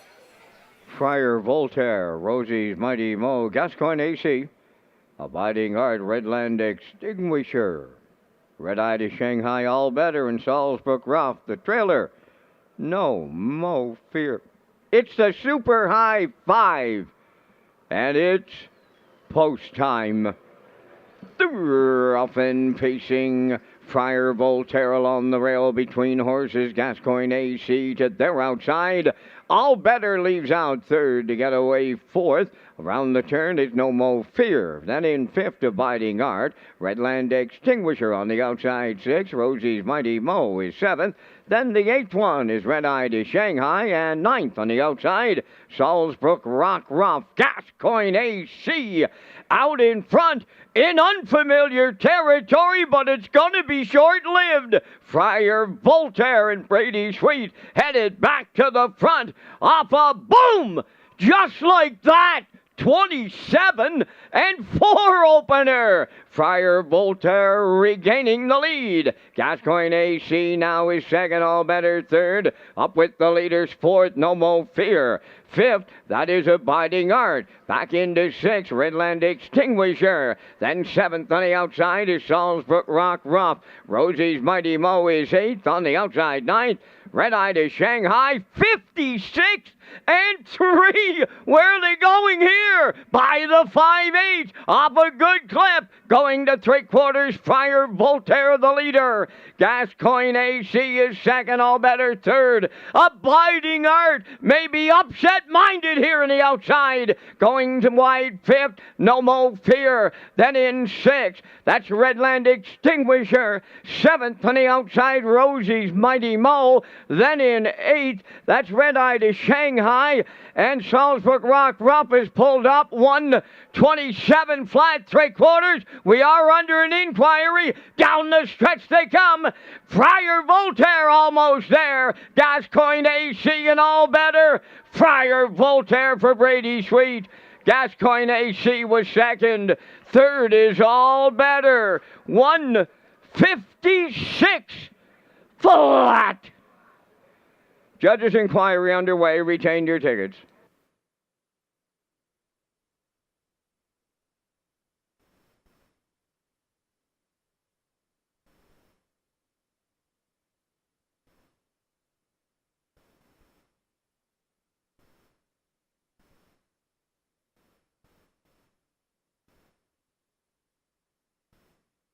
The judges' inquiry involves the conduct of race number 5 going to the 5/8 fall.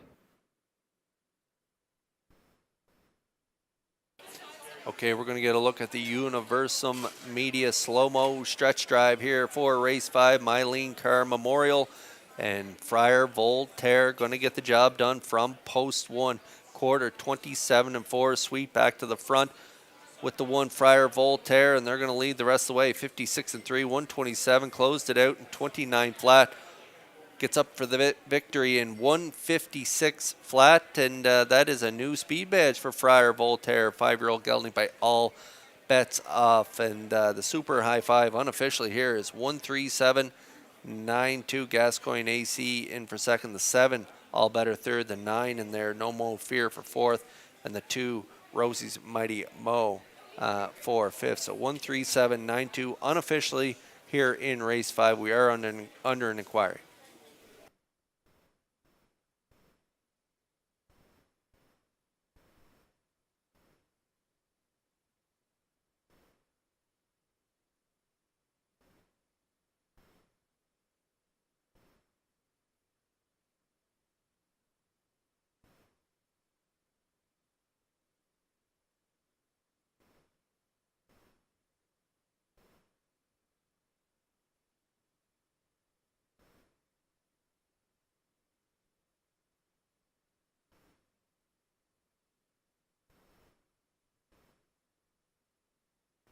Results of the judge's inquiry: 8 Salzbrook Rock Rough made the break on his own, interfering with the 6. Both horses did not finish the race. Here's one that did finish the race, and he arrives at the winner's circle here in the 5th. That's Friar Voltaire. Bay Pacing Gelding 5 by All Bets Off. Off the Life Sign Dam Beamer, owned by Eric and Luke Much, Douglas Mullino and Basil Hunter, bred by Stephanie Smithrohog of Ohio. Trained by Basil Hunter, Brady Sweet, guiding him to victory. And a new race win record of 156. Friar Voltaire capturing the Mylene Carr Memorial with a cooler presentation in the winner's circle.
Windermere Farms is proud to announce its 2025 Stallion lineup, featuring some of the top pacing and trotting sires in Atlantic Canada. This year's roster includes Malicious, Keystone Velocity, Muscle Through It, Somewhere Fancy, and Carouser. A special shout out to Malicious, the proven champion sire, whose offspring have earned over $4.3 million and continue to dominate tracks across the Maritimes. Plus, Somewhere Fancy's first crop is set to hit the track in 2025, and the excitement is just getting started. Windermere Farms, where Atlantic Canada's champion stallions call home. Now the official results in race 5. Friar Voltaire the winner. Rosie's Mighty Mo 5th. Gascoigne AC 2nd. Abiding Art 6th. Redland Extinguisher 7th. Red Eye to Shanghai did not finish. All Better 3rd. Salzbrook Rock Rough did not finish. No Mo Fear finished 4th. They went 27-4. 56-3. 127. And the mile 156. In review 152. 6, 7 did not finish. 3 did not finish. 4. Friar Voltaire paid $250. The exactor $720. Triactor $44.80. Super High 5 $297.60.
Red Shores is proud to present HBI PEI players an exciting new offer for 2025.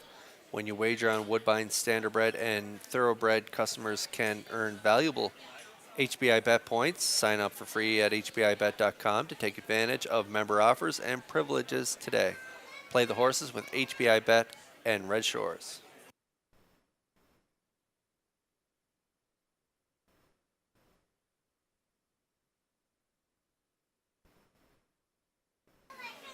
Quick look at the selections for the upcoming 6th race, the Atlantic Postgall's Paddock Cam. Melissa Keith going with a 2-1-7. Ken Workington likes a 1-2-3. Garnet Burnsdale 2-1-3. Matching strides with Garnet on this one. I like a 2-1-3 in the upcoming 6th race.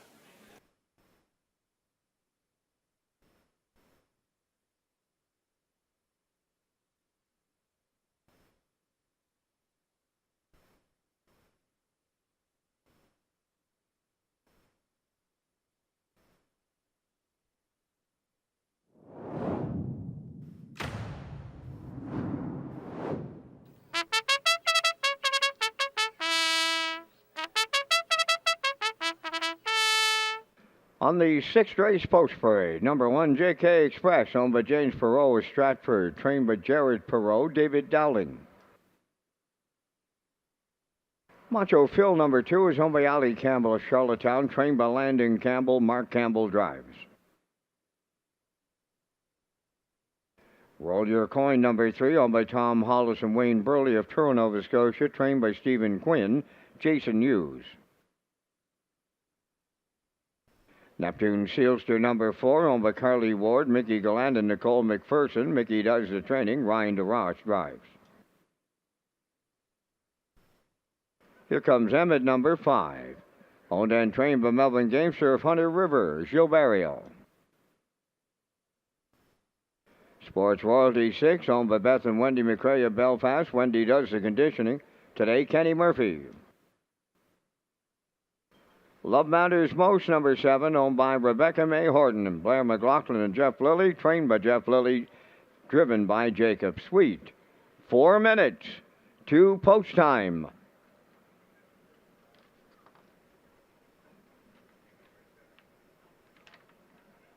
Ladies and gentlemen, if I could have your attention, please.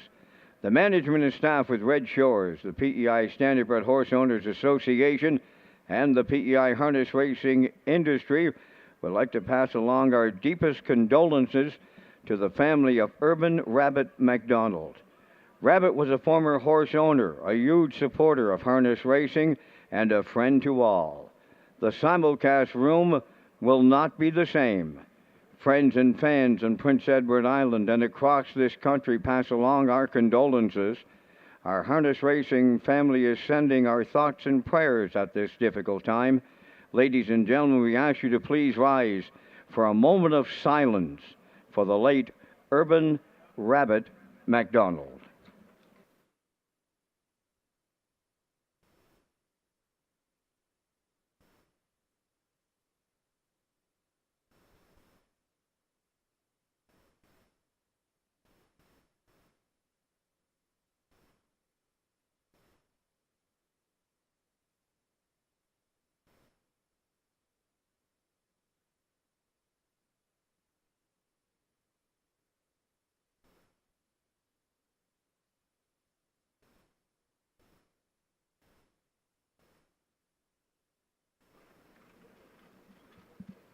Thank you, ladies and gentlemen.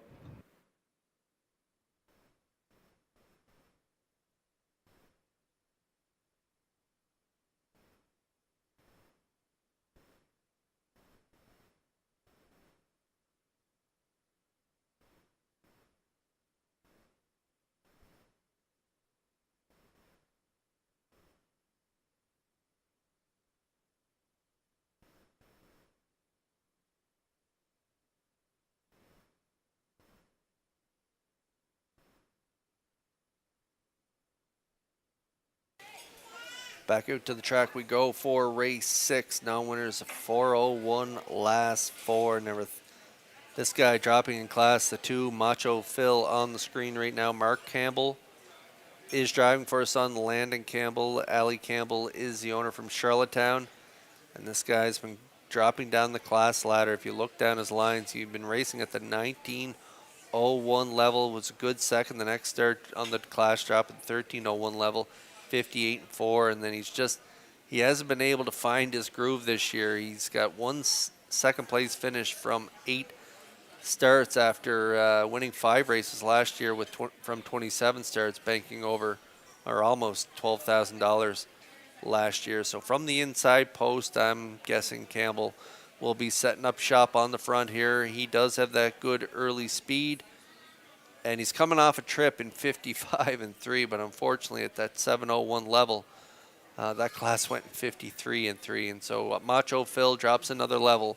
Yeah, I think he's much the best in here at 2-1.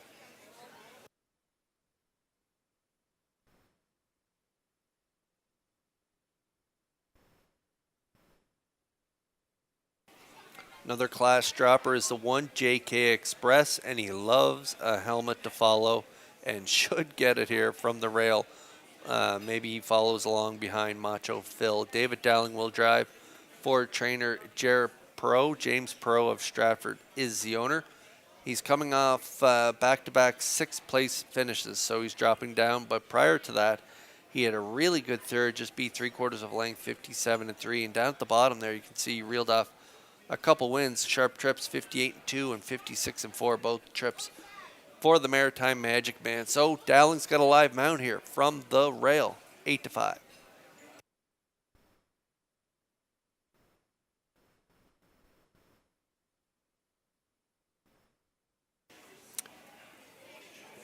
Field of 7, all the talent, most of the talent on the inside of the gate, so I think they're going to be getting away and probably pretty close to program order, besides the 2 making front over the 1 JK Express.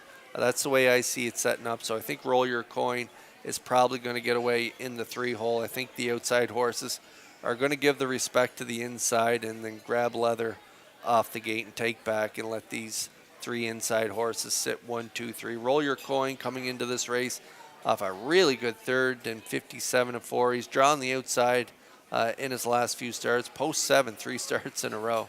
So moving into post 3 will be a big advantage for him here tonight. Tom Hollis, Wayne Burley, they share ownership of the 3. Roll Your Coin. Stephen Quinn trains the Blue Knight Hughes in the seat, and I think they can grab the showdown in here. So I'm at 2-1-3, 5-1 currently on Roll Your Coin.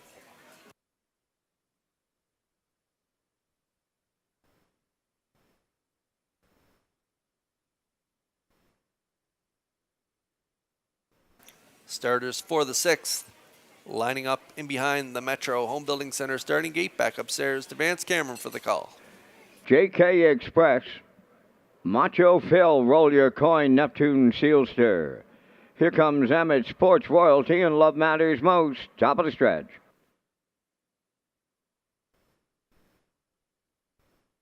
Sixth race. Ready for a start. Rough and pacing JK Express, Macho Phil leaving out Neptune Sealster, Roll Your Coin. Here comes Emmett way wide into the turn, Sports Royalty 6th, then the trailer, Love Matters Most. They're arriving at the 8th, and the leaders are JK Express and David Dowling. Macho Phil for the 2-hole ride. Here comes Emmett, now drops in 3rd. Roll Your Coin away 4th. Neptune Sealster has 5th. 6th, that's Sports Royalty. And 7th, Love Matters Most. We'll have a leadership change as they go by the quarter. Macho Phil and Mark Campbell have taken over of a 28-4 opener. Second is JK Express. Here comes Emmett sticking with the leaders. Gapping out 4th. That is Roll Your Coin. Neptune Sealster 5th.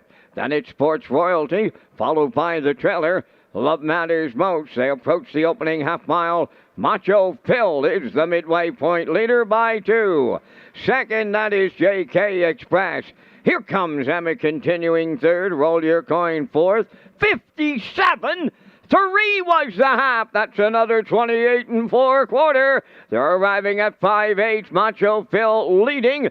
JK Express. Here comes Emmett third. Roll Your Coin fourth. On the outside, fifth is Sports Royalty. Love Matters Most is sixth. Now the trailer, Neptune Sealster. They're at 3/4. Macho Phil the leader.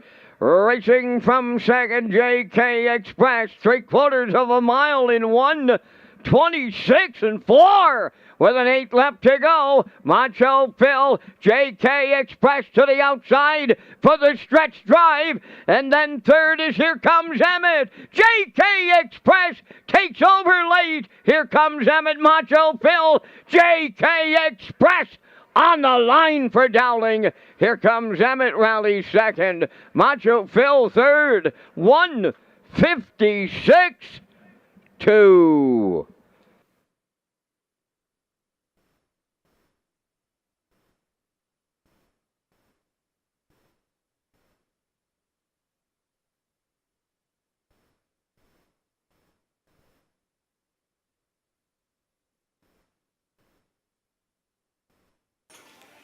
Okay, we're going to get a look at the Universum Media slow-mo here for race 6. As expected, the two Macho Phil and Campbell setting up shop on the front. JK Express had the front for a little bit, but I was thinking to myself, he's a much better horse on a helmet. And so Dowling did give Campbell, I would say, a little bit of a yell and get back here to the front so he could stay covered up through the quarter of 28 and 4, half 57 and 3, 3/4 126 and 4. Dowling's going to pull pocket at the top of the stretch and go right on by. That's the type of trip this horse likes, and he got it here today, and he gets up for the win. 156 and 2 for JK Express. Leaving out alertly and getting rewarded with a deuce in here was the 5, Here Comes Emmett, and Barrio, and the fraction setter Macho Phil will have to settle for the show dough in here. So 152 unofficially in race 6.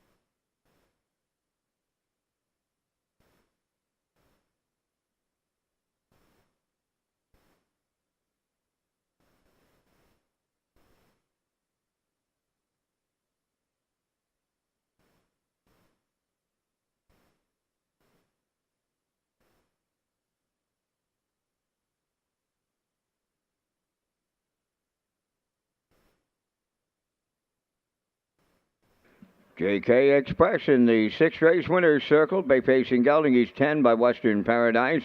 From the Cam Luck Dam, JK Luck. Home of James Perot of Stratford. Bred by Joe Smallwood. Trained by Jared Perot. David Dowling picks up the winning drive. The horse picks up his 35th lifetime victory today. 156 and 2. Time for the mile on JK Express in the 6th.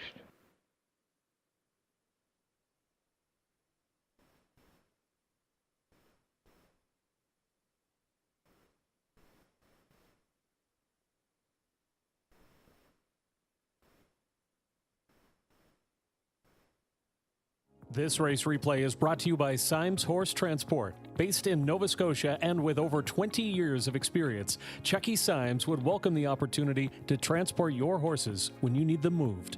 Operating 2 rigs, Symes Horse Transport offers safe, feasible, and timely trucking in Canada and the U.S. Symes Horse Transport is a commercially covered horse carrier. They also buy and sell horses. To book a stall and to get a quote, call or text 902-664-7086 or email st.symes@gmail.com. Good luck racing. Now the official results in race 6. JK Express the winner. Macho Phil 3rd. Roll Your Coin 4th. Neptune Sealster 7th. Here Comes Emmett 2nd. Sports Royalty was 6th. Love Matters Most finished 5th. They went 28 and 4, 57 and 3, 126 and 4, mile in 156 and 2. In review 134, 7-2, 6.5. JK Express 750. The Exactor 5420, Triactor 7770, and the Superfecta 2608.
The McDonald Family Pace is scheduled for Friday, August 8th at Red Shores, Charlottetown. The race is open to 2-year-old pacing fillies that are 100% owned by PEI residents at the time of nomination declaration and for the duration of the event, and that are not maritime sired or not maritime foaled. Join us in August at Red Shores, Charlottetown for the McDonald Family Pace.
Today's seventh race is the Kenmac Energy Pace. There'll be a cooler presentation. Dr. Darrell 1. Morgan Shepherd of Brackley is the owner, and the trainer Colin Shepherd drives. 2 Bankroll, owned by Brendan Mullen, Dean Lewis, April McCormick, and Kenneth Fisher. Trained by Brendan Mullen, Ryan DeRoche. 3 is Spack Jarrow, owned by Mike Slander from Belfast. Trained by Raymond White, Corey McPherson drives. Here's Stuart, number 4, owned by Donnie Smith of Hunter River and Paul Hogan of Calgary, Alberta, trained by Cliff Murphy, driven by Kenny Murphy. The Sports Desk is 5, owned by Jack Keenan of Stratford and Joseph Dahl of Burlington, Ontario, trained by Ronnie Matheson, Gilberto. George's Credit, number 6, David Dowling drives for owner-trainer Philip Kelly, North Wiltshire. Marley's Boy is 7, owned by Wade Piccone of Stanchel, trained by Earl Watts, Adam Murner. Rockin' Novel, number 8, owned by Reynolds Racing of Murray River, trained by Roy Reynolds, Mark Campbell. 5 minutes to post time.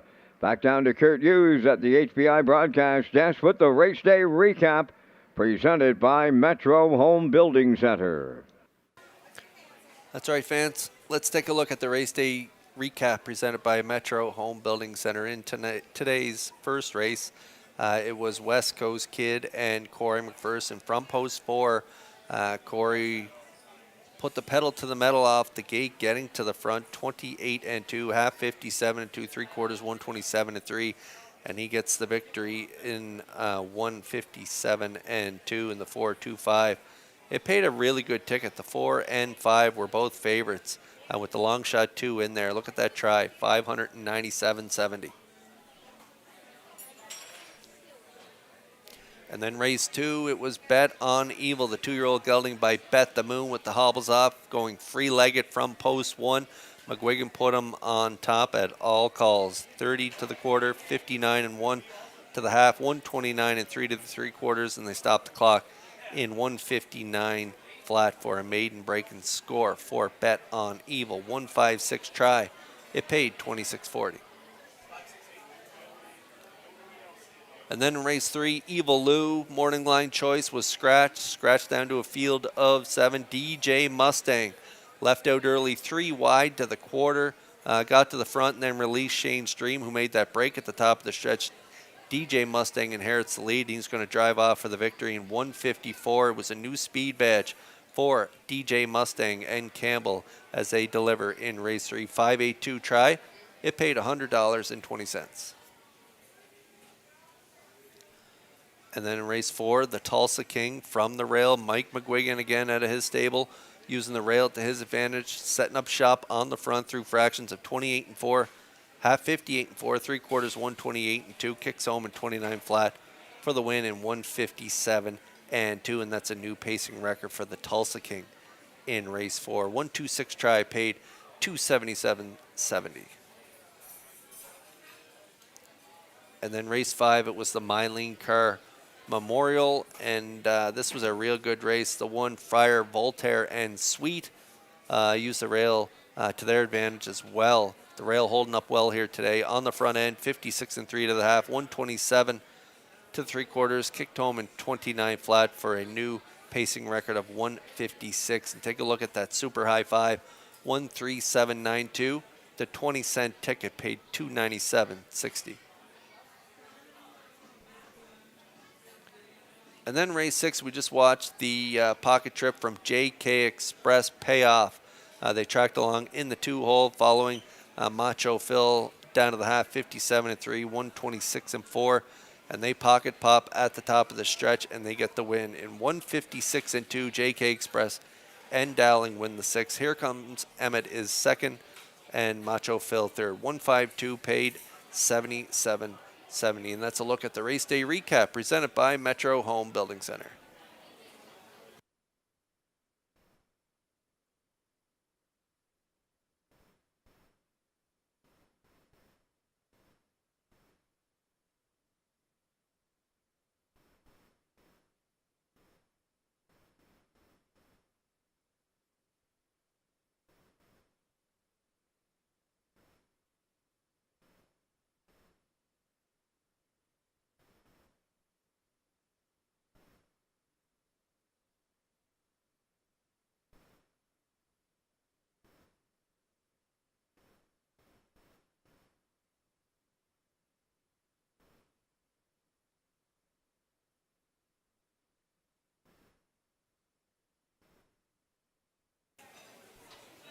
Race 7 starters on track. It is the Ken Mack Energy Pace. They'll be trackside with the winner down to about a minute to go here in race 7. 9-2 on the 1 right now. Doc Darrell 11-1 on the 2. Bankroll Spack Jarrow getting the attention right now at 9-5 on the board. The favorite right now, and the 4 is paying pretty good price. Here's the Art off that good second last time out. You're getting 4-1 on him, and then 5-1 on the sports desk.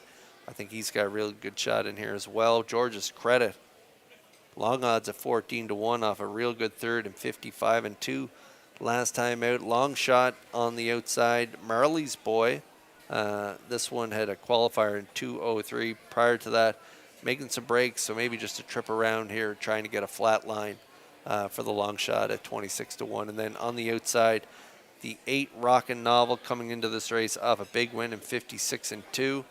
as the outside, and you're getting a little value there at 7-2.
Race 7 starters lining up in behind the Metro Home Building Center starting gate is the Kenmac Energy Pace. Up to Vance Cameron for the call. Doc Darrell, Bankroll, Spacchero. Here's to Art, the sports desk. George's Credit, Marley's Boy, and Rocket Novel. Top of the stretch.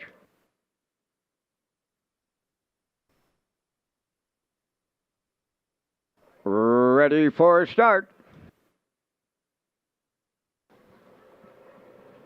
Off stride goes Bankroll getting away. Here's to Art from the middle leaving out. Spacchero going right with him and at the rail. That is Doc Darrell. Then around the turn fourth at the inside the sports desk. Coming up fifth is Rockin' Novel. Then sixth, George's Credit. Seventh, that's Marley's Boy. And the trailer is Bankroll. Quarter pole bound, Spacchero. In line to Corey McPherson on the engine. Second is Doc Darrell. Then in third, that's Here's to Art. Fourth at the rail, the sports desk. Rockin' Novel dropped in fifth. That's George's Credit in sixth. Seventh, Marley's Boy, and the trailer eighth. Bankroll 29 and won the opening quarter straight alignment at the 3/8 ball. Spacchero set off as the post-time favorite is the fraction setter. Doc Darrell, the two-hole ride. Then in third, Here's to Art. Fourth is the sports desk. Rockin' Novel goes fifth. Outside from sixth, George's Credit underway. Then seventh is Marley's Boy on the outside eighth. That is Bankroll. Halfway home in the seventh, led by Spacchero in 59 seconds flat on stressful fractions. Over to the 5/8 they go. Spacchero, here's the sports desk, now rushing up to challenge the leader. Moving up third on the outside is George's Credit at long odds. Fourth at the rail, Doc Darrell. Up fifth on the outside is Bankroll. Sixth on the cones, Here's to Art. Rockin' Novel got the big time shovel seventh. And the trailer, that's Marley's Boy, 128 and 3/3. The sports desk now the leader. Eighth of a mile out. Spacchero could not hold him off. George's Credit on the outside third. Fourth, that's Doc Darrell. Here's to Art fifth, deep in the stretch. And the Maritime Magic Man, Barry O, wins with the sports desk. Spacchero held second. Here's to Art rallied up third. 1:56.4.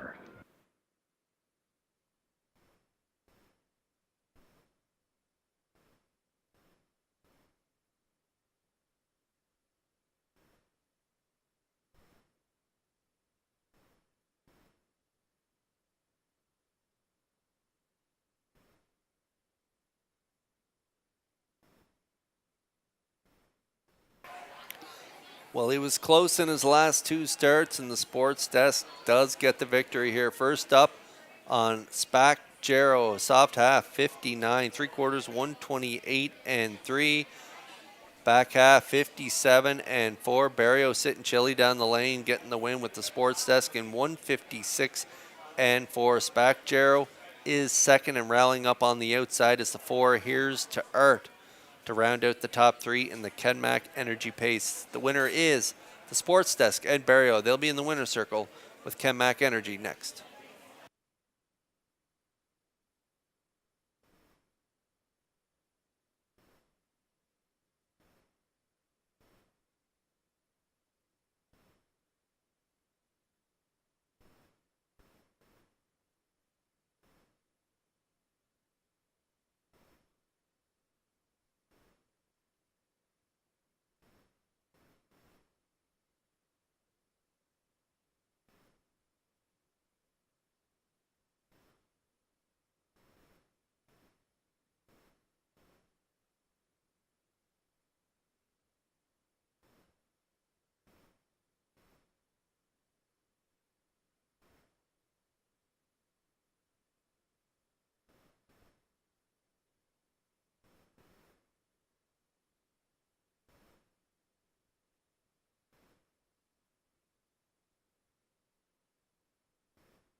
Here comes the sports desk to the 7th race winner's circle. Bay Pacing Gelding 4 by Sports Rider from the Well Said Dam Ladies Cricket.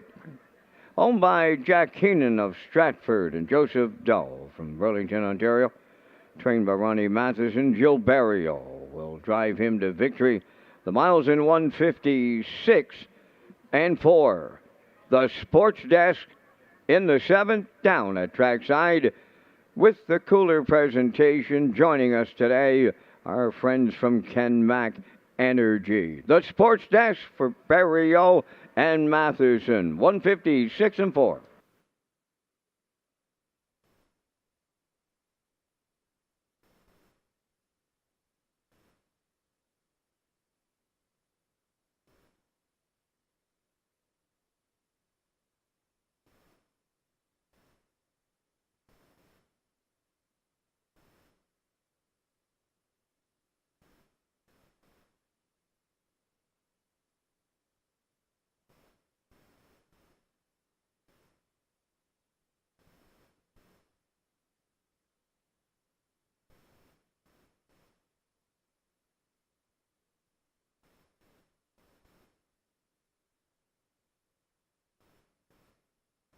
Here's the official results in race 7. Doc Darrell 6th. Bankroll was 8th. Spacjero 2nd. Here's to Ward 3rd. The sports desk, the race winner. Georgia's Credit finished 4th. Marley's Boy 7th. Rockin' Novel 5th. They went 29 and 1, 59, 128 and 3, and the time of the mile in 156 and 4. In review, 682. 31475. The sports desk paid $6.50. The exactor $13. The triactor $42.70, and the superfecta $51.14.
The 2025 Home Hardware Maritime Breeders' Stake will take place at Red Shores, Charlottetown. 2 and 3-year-old trotters will compete on Thursday, October 23rd, followed by the 2 and 3-year-old pacing colts and fillies on Saturday, October 25th. Thank you to sponsors Metro Home Building Center, High Tide Home Hardware Building Centers, and the Maritime Breeders Association.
We have the Royal Canadian Navy ship HMCS Montreal docked here at the Charlottetown Harbor for the weekend.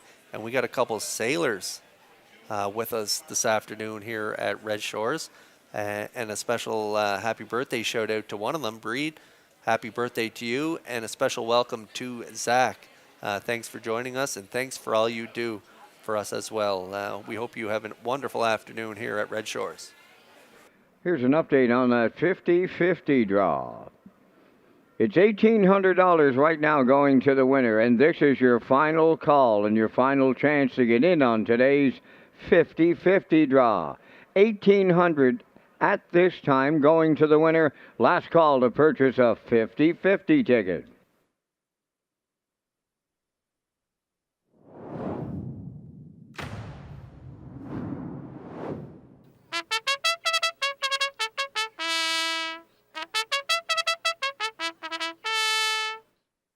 Moonrider on the 8th race parade, owned by Debbie Elliman from Barquois, Quebec, trained by Keith Ford and Keith Drives. Pendleton Rodeo number 2, owned by Tyler Burke of Ottawa, Ontario, Robin and Eva Burke of Brackley, Adam Murner trains and drives. Nova Scotia Strong number 3, owned by Tyler Moore, Gordy Rudolph, Archie Haddy and James Bagnall. Mike McGuigan trains and drives. 4, Pictonian I Am is scratch. 5 is Rymar Jimbo, owned by Nigel and Leona Smart and Eric Doucette of Rusty Co., trained by Eric Doucette, driven by Ryan DeRage. Jules Dragon wears number 6, owned by Nick McGilvery of Cornwall, trained by Landon Campbell, Mark Campbell driving. All About the Cash is 7, owned by Jeff Holmes, Trevor and David McDonald, and Leonard Doyle, trained by Jeff Holmes, driven by Brady Sweet. Jack Boswell, number 8, owned by Mark and Keith McDonnell of Port Hood and Blendish Young of Long Point, Nova Scotia, trained by Keith McDonnell, Corey McPherson, catch drives. 9 is T.H. Boomtown, owned by Dr. Don Ling and Wayne McDougall of Stratford, trained by Ron Matheson. That's Gilles Barrio. 4 minutes to post time. The Governor's Plate eliminations are tomorrow at 1 p.m., followed by the $50,000 final on Saturday, July 19th. A special thank you to Warren Ellis and title sponsor, Summerside Chrysler Dodge. The Governor's Plate is Summerside's race celebrating champions for over 50 years and making memories that last a lifetime. Star Sealster, Kenny Arsenault, capture the golden anniversary of the Governor's Plate. But it's Hugh Taranengo winning the Governor's Plate. It is history. Two-time winner, outlaw positive charge at Terry Gallant. Be a part of something special this summer on Prince Edward Island. It all happens in July from Summerside PEI. The Governor's Plate, presented by Summerside Chrysler Dodge. Visit Redshores.ca for more details.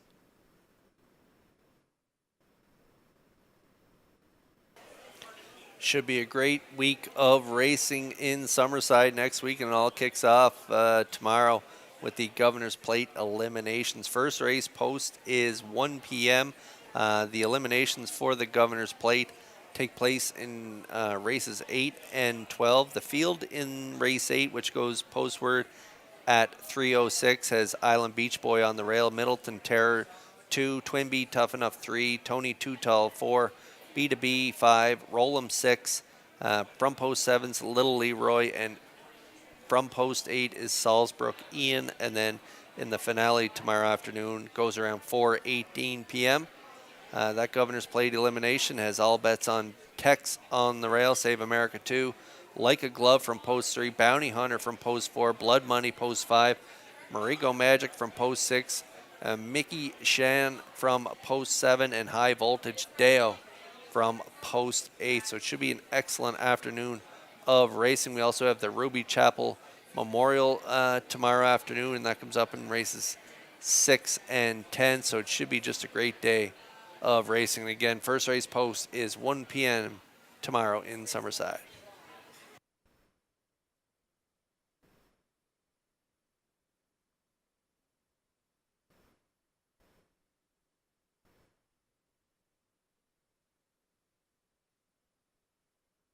Here's a quick update of the All-Star Handicap and Challenge. Ken Workington leading the way with 66 points. Melissa Keith in second with 50.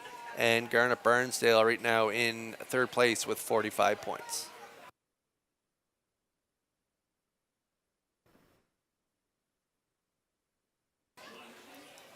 Okay, race 8 starters on track. The 4 is scratched. Pictonian IM is scratched. The 6, Jules Dragon, has a bridle change, going from blind to open and putting a Murphy blind on the inside. So going to an open bridle on the 6, Jules Dragon, and adding that Murphy blind to the inside. And there's my top play, Pendleton Rodeo. Coming in off back-to-back wins, fresh off the bench there. How about those last 2 trips? 54-4, closing quarter, 28-3 in his first start back, 28 flat, grinding it out first up in his latest. Adam Murner has this guy firing on all cylinders, and I think he can pick up the win from this inside post. Pendleton Rodeo, the chalk at 1-4.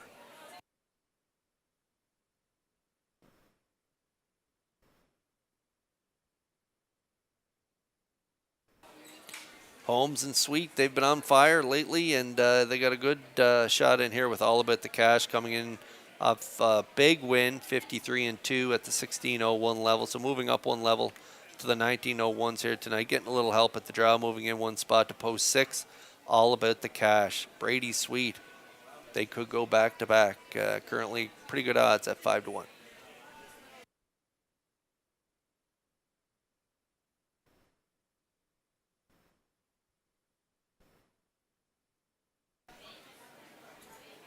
Mark Campbell driving the 6, Jules Dragon. He had been getting along really well with Jack Boswell. The 8, Corey McPherson, picks up the live catch drive from the outside of the gate, coming in off a second place finish in 54-3 and a front end victory prior to that in 53-4.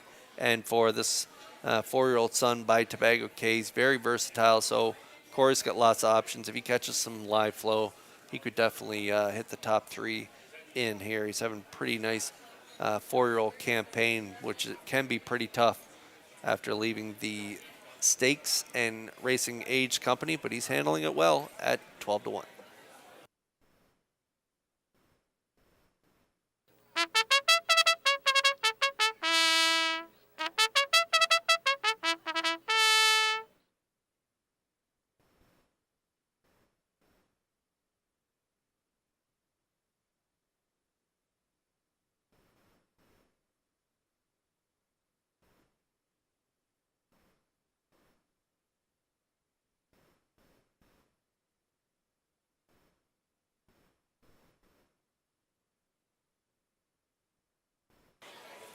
Race 8 starters lining up in behind the Metro Home Building Center starting gate, back upstairs for the call to Vance Cameron. Moonrider, Pendleton Rodeo, Nova Scotia Strong, Rymar Jimbo, Jules Dragon, All About the Cash, Jack Boswell, The Trailer, TH Boomtown, top of the stretch.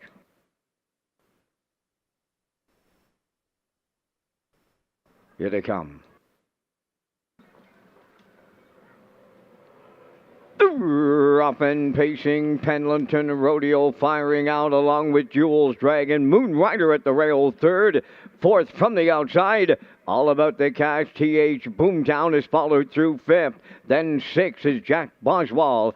Back into 7th, Nova Scotia Strong. And the trailer, Rymar Jimbo. 3 high, they're to it and at it and to it on the front end. And Pendleton Rodeo and Murner take over. Moonrider left hard, the long shots rewarded with the 2-hole ride. Jules Dragon dropped in 3rd. All About the Cash 4th. 27-3 was the opening quarter. The fired up leader, Pendleton Rodeo. Moonrider 2nd, Jules Dragon, All About the Cash in 4th. TH Boomtown 5th. 6th is Jack Boswell. Then in 7th, Nova Scotia Strong. And the trailer is Rymar Jimbo. They're halfway home, led by Pendleton Rodeo. The midway point time, 56 4. Moonrider tracking second, Jules Dragon third. There goes All About the Cash. Stepping to the outside, fourth. Racing fifth is TH Boomtown, and he sent 3 wide right now. 6 upon the outside. That is Jack Boswell. Then in 7th, Nova Scotia Strong. And the trailer, Rymar Jimbo. They're at 3/4. They're 3 wide there. Pendleton Rodeo in 1:27 flat. All About the Cash. TH Boomtown is 3 wide third. Jules Dragon fourth. And they're homeward bound. Led now by All About the Cash. Pendleton Rodeo. Jules Dragon way wide. Set to camber up. All About the Cash will double up sweet. Jules Dragon second. TH Boomtown third. 1:55.3.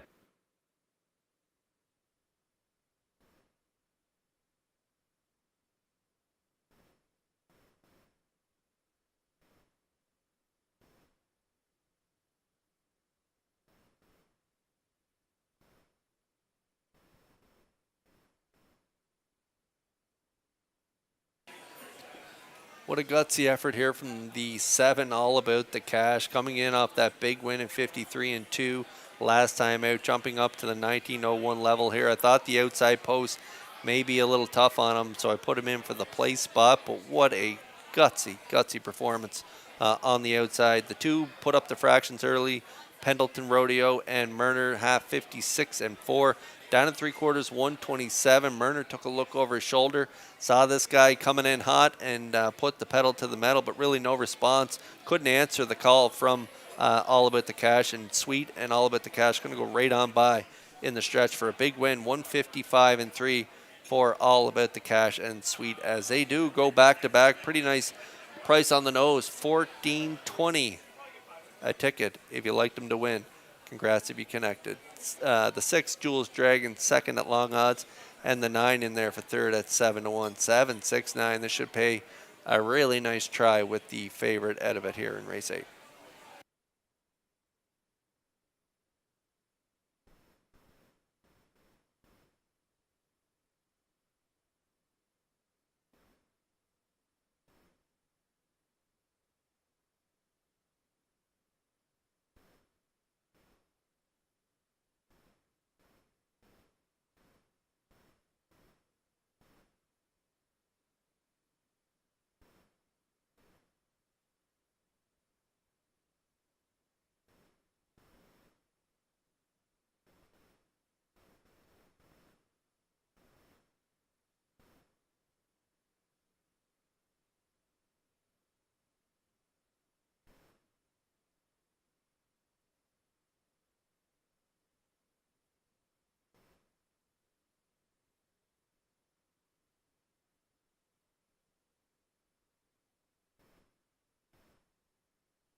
All About the Cash arrives at the 8th race winner's circle. Bay pacing gelding 4, the son of All Bets Off. From the Yankee Cruiser Dam, it's All About the Bass. Owned by Jeff Holmes, Trevor and David McDonald, Leonard Doyle, who are also the breeders. Trained by Jeff Holmes, Brady Sweet, second winner for the double. The horse gets his 10th lifetime victory today, the mile 155 and 3. All About the Cash in the Brady Sweet double in the 8th.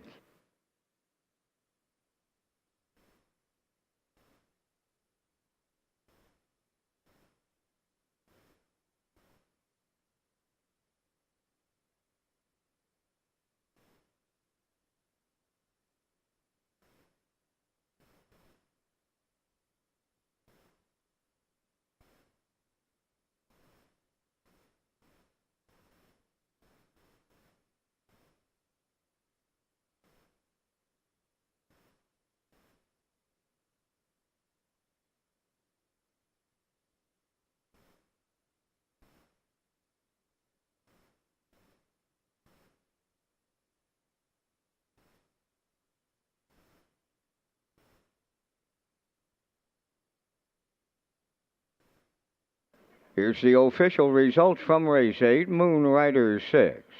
Pendleton Rodeo 4th. Nova Scotia Strong 7th. Pictonian I Am was scratched. Weimar Jimbo finished 8th. Jules Dragon 2nd. All About the Cash was the race winner. Jack Boswell finished 5th. T.H. Boomtown was 3rd. 27-3. 56-4. 127. And the mile in 1:55-3. In review 647. Scratched 8-2. 153. All About the Cash 1420 on the nose. The exactor 126.40. The triactor 303.20. Superfecta 339.98.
The birthplace of Confederation Series, sponsored by the City of Charlottetown, returns to Red Shores for the 2025 racing season. This year, the series is named in honor of Harris Johnston and will take place during Gold Cup week.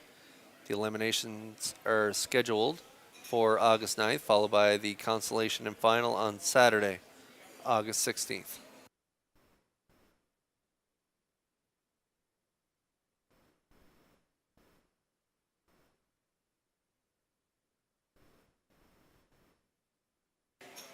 There's a look at the picks in this upcoming 9th race. Melissa Keith going with a 2-3-5. Ken Workington likes a 2-1-5. Garnet Burnsdale 2-1-6. 1-2-3 for me.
Ninth race on parade. Shadows Terror number 1 over Greyland Farm of Stratford and Joseph Gamb of Gulf Shore, Nova Scotia.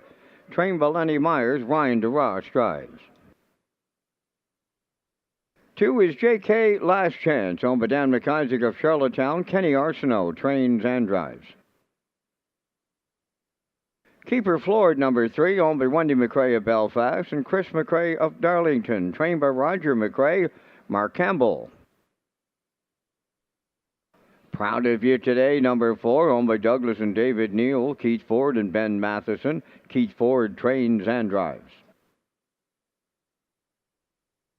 Evil Vintage 5, Corey McPherson trains and drives for owner Sandra Stead of Montague. Laugh Again Hanover number 6, owned by Donald McRae, Blair and Eric McLaughlin, trained by Ashley Gamester, Jason Hughes.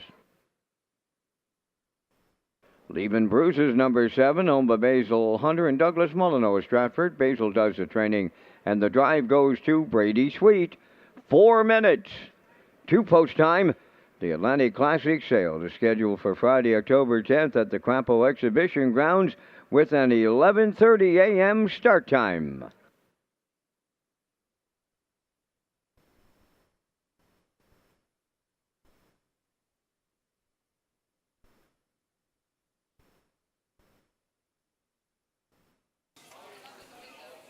Here's an updated look at the All-Star Handicap and Challenge leaderboard. Ken Workington still in first at 66 points. Melissa Keith remains in second with 51 points, and Garnet Burnsdale in third with 45 points.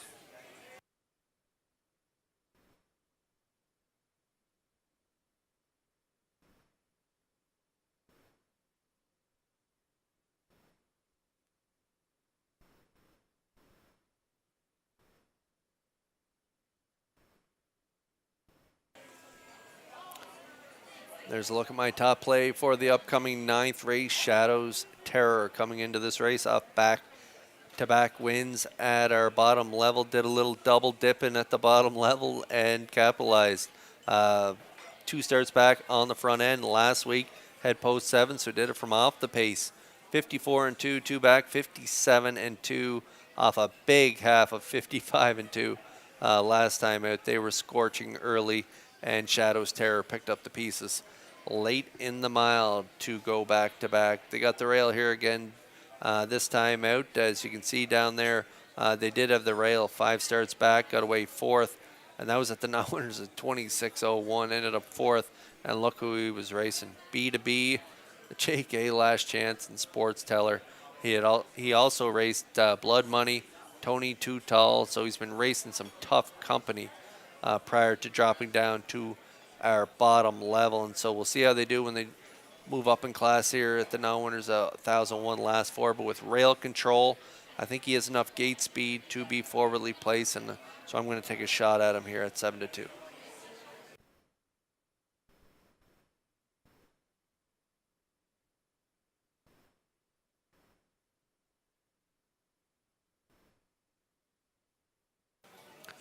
And there is the 2, JK Last Chance. Dan McIsaac of Charlottetown owns. Kenny Arsenault trains and drives. Mike McGuigan was in the seat last time out, and I think everyone would like to forget about that mile because that was a tough one.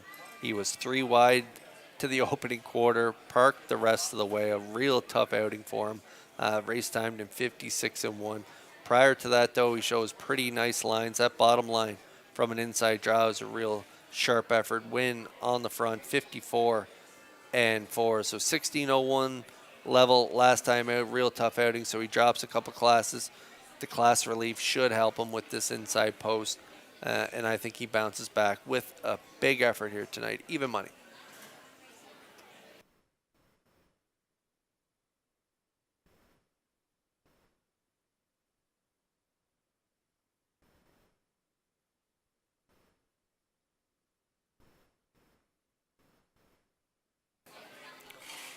Mark Campbell in the seat aboard Keeper Floored for Wendy McRae of Belfast, Christopher McRae of Darlington, Roger McRae trains, and last time out it looked like they were going to go right on by. Mark was giving this guy a real good trip, 3 wide blast, and it looked like I mentioned, he was just going to go keep on going, but then down the stretch he just flattened out. He had enough. 55-3 was his race time. Prior to that, he was a no factor 7th and 6th. But take a look at the trip he pays, 3 back, 54-3, 28-1 final panel. So he's been in tough since qualifying back on June 7th. So he's going to enjoy this class relief here tonight as well. And so from post 3, I think they'll be a big factor in this one, 5-1. Now time to check your 50-50 draw tickets. It's valued at $2,050. The winning number today is U 1867444. The afternoon's 50-50 winning number for $2,050, U 1867444. Good luck.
Starters for the 9th lining up in behind the Metro Home Building Center starting gate. It's post time.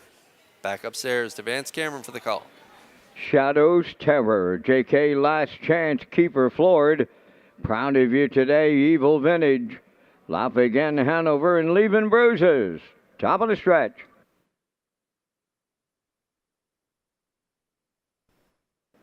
Approaching a start.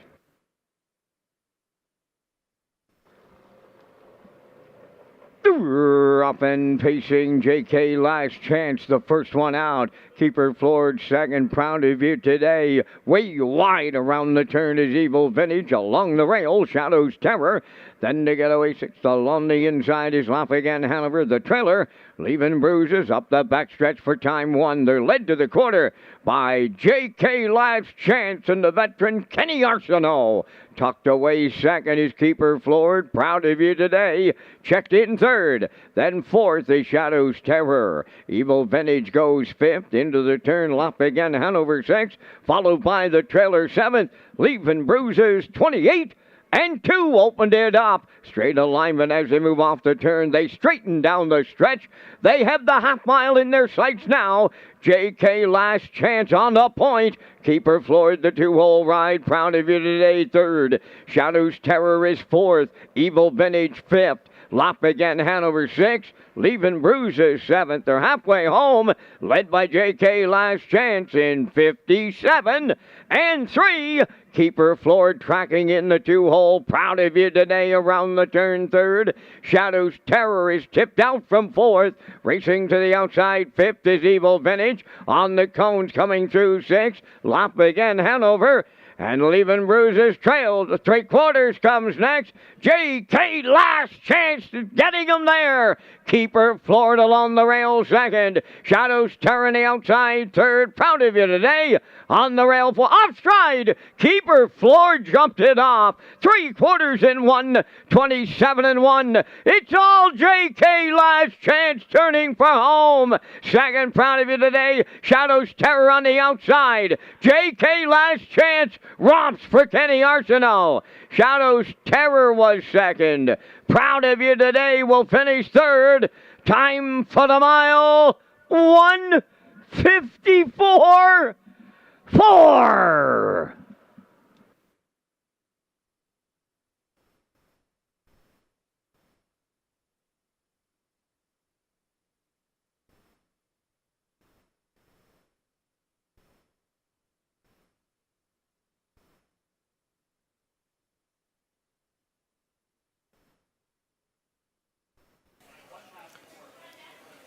I know he's dropping down in class, but it takes a pretty special horse to bounce back with a big effort like he did here today off that last trip where he was absolutely stung to the quarter, stung to the half, stung to the 3/4. He ended up 6 by 14 last week, but what a bounce back effort. The veteran Kenny Arsenault puts him right on the front, 28-2, half 57-3, back half 57-1.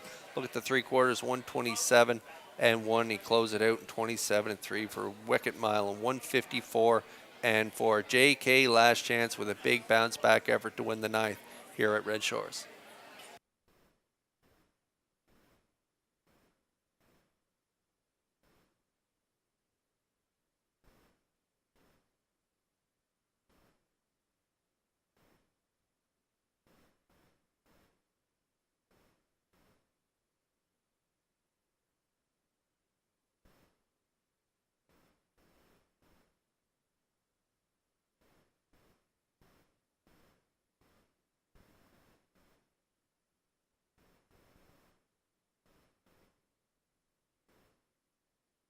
JK last chance arriving at the ninth race winner's circle. Bay Pacing Gelding. He's 8 by So Surreal off the Life Sign Dam Le Chame. Owned by Dan McIsaac of Charlottetown, bred by Three Brothers Stable of New York, trained and driven to victory by Kenny Arsenault. Stops the clock today in 154-4. JK last chance in the ninth.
Here's the official results from the ninth race. Shadows Terror second. JK Last Chance the winner.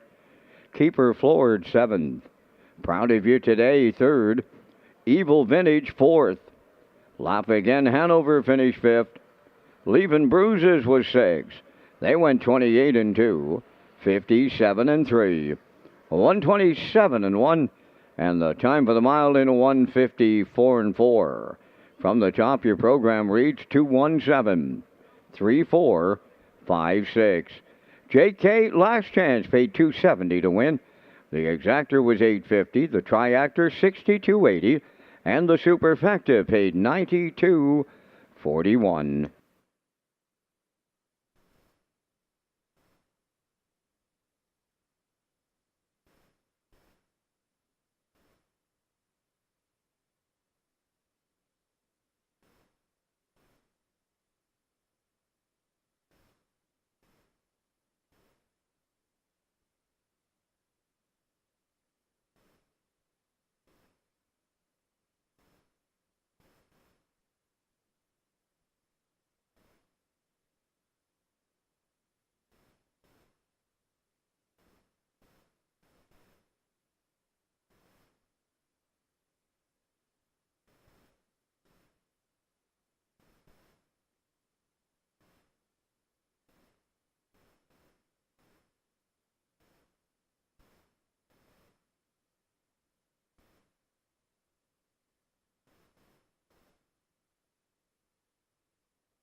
Okay, after 9 races, our All-Stars are having an excellent afternoon, but tough to make any ground up on the leader, Ken Workington. He is stretching out his lead in here. He started the day with an 11-point lead, and now he's got a 15-point lead. So he's sitting at 71 points. Melissa Keith in second with 56, and Garnet Barnsdale continues to be in third. So they're all chasing the voice of the Meadowlands, Hall of Famer Ken Workington. He's leading the way.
Tenth race on the track set for post parade. Number 1 is Woodmere Sheldon, owned by Wendell Gregory of New Dominion, trained by Alan Gregory. Jason Hughes drives. 2 Officer Jones, owned by Limco Company from Chattanooga, Quebec. Brendan Mullen is the trainer. Mark Campbell up. Check Your Source is 3, owned by Giselle Bernard of Bethel and Lori Hennessy of Charlottetown, trained by Gordy Hennessy, Adam Murner. 4 is Ashes to Ashes, owned by Linda Summers, Tracy Conway, and Lynn Livingstone, trained by Ron Matheson, Gilles Barrio. JK's Henry, number 5, owned by Alan Smith of Brookfield and Brad Smith of North Wiltshire. Brad is the trainer-driver. Power of 4, number 6, Erwin Neal of Charlottetown is the owner and the trainer, driven by David Dowling. ABC is 7, owned by Dewar Burho, Charlottetown, trained by Cliff Murphy. Kenny Murphy drives. Dusty Lane Zorro, number 8, owned by Alexis Gass of Cornwall, trained by Ronnie Gass, Donnie McNeil. 9 is 5 Star Dragon, owned by Chris Kelly of Calgary, Alberta. Bon Doyle does the conditioning. Today, Ryan DeRoche catch drives. 4 minutes. 2 post time. The Red Shores Super High 5 coming up in race number 12 today.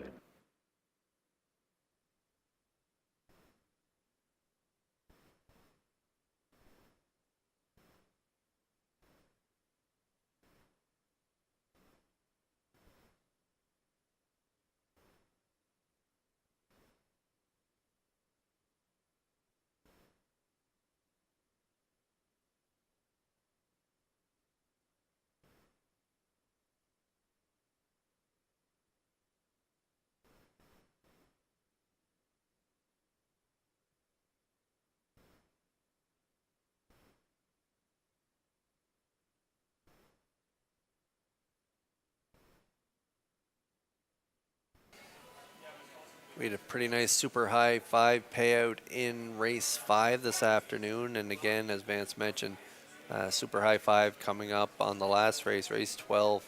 And that wager carries a low 15% takeout on that pool. Race 10 starters on track. My top play, hate the post position, but love the horse.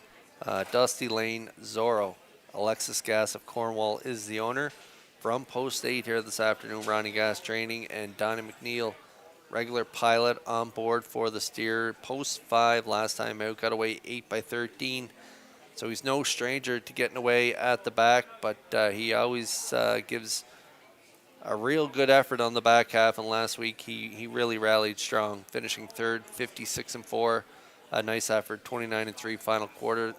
The start prior to that, he had closed in 27-4 and never gained a position. He had post 8, got away 8 by 14, finished 8 by 9.5 at the wire, 56-3 race time. Prior to that, he had a couple trips in 55. So dropping down here to the 7:01 level, I think he is definitely the one to beat, but trip will be key to him winning from out there in post 8, 7-5.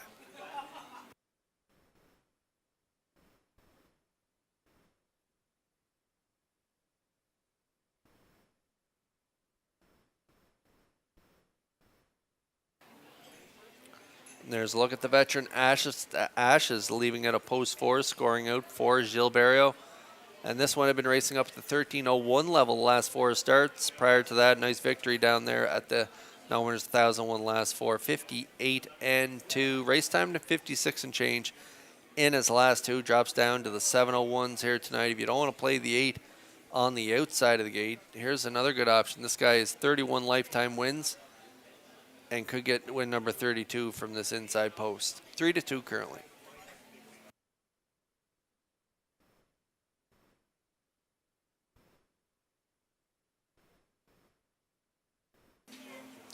Not a lot of gate speed on the inside of the gate, so Barrio could be planning to roll Ashes to Ashes out of there. I've seen him scoring him down, and it could be pedal to the metal off the gate time. Check Your Source is the only one inside him that does have good gate speed, so Check Your Source may elect to take that pocket trip behind Ashes to Ashes. Check Your Source, 57-2 in his last 2 starts, 28-1. He closed 2 back, 29-2 last time out. Both trips for Murner. Murner gets along well with him, so I'll look for him to maybe get that pocket journey, and if he does, he could hit the ticket at 6-1.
Race 10 starters, 9 of them lining up in behind. Well, 8 on the gate, 1 a little late, as they say, lining up in behind the Metro Home Building Center starting gate. Back up to Vance Cameron for the call. Oh, Kirk just had a very special visit from an old-time friend and a Hall of Fame race announcer, Dan Loisel. 3 decades of thoroughbreds and a whole pile of standard-bred race calls. Dan, nice to see you here at Charlottetown once again. Here's the 10th.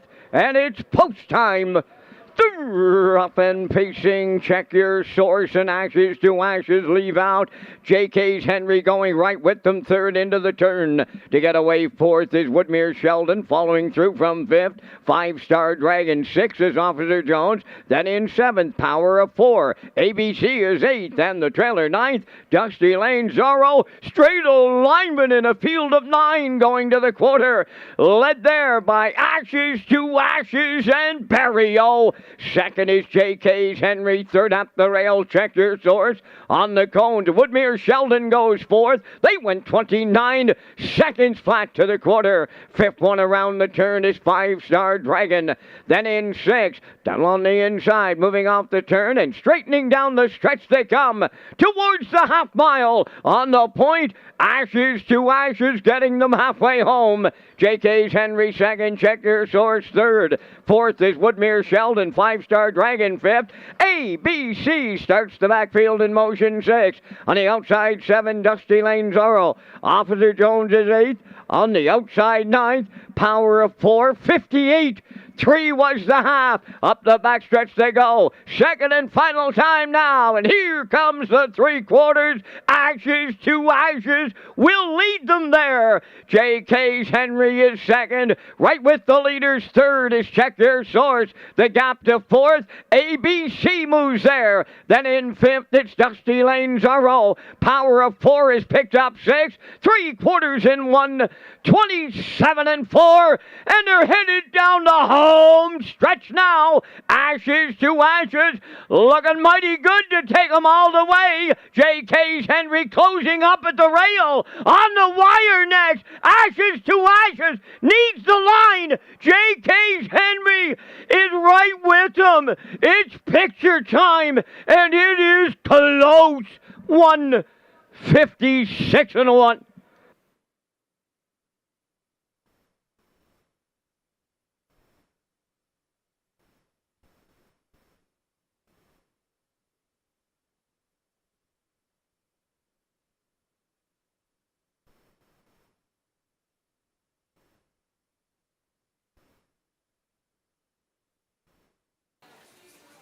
Oh, that shadow of the grandstand. I can't tell who got the win here.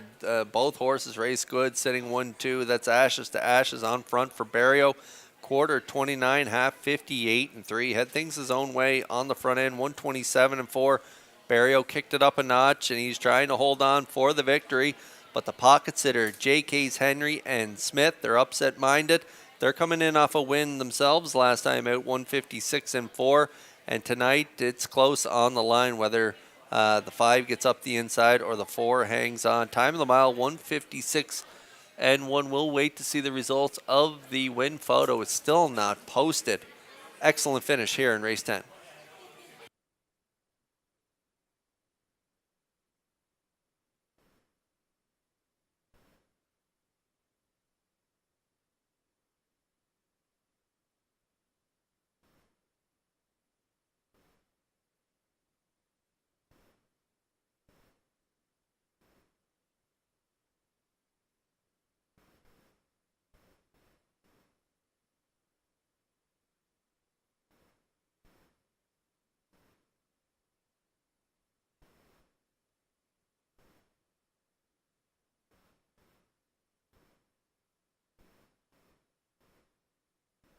Ladies and gentlemen, in the 10th race today, we have a dead heat for win.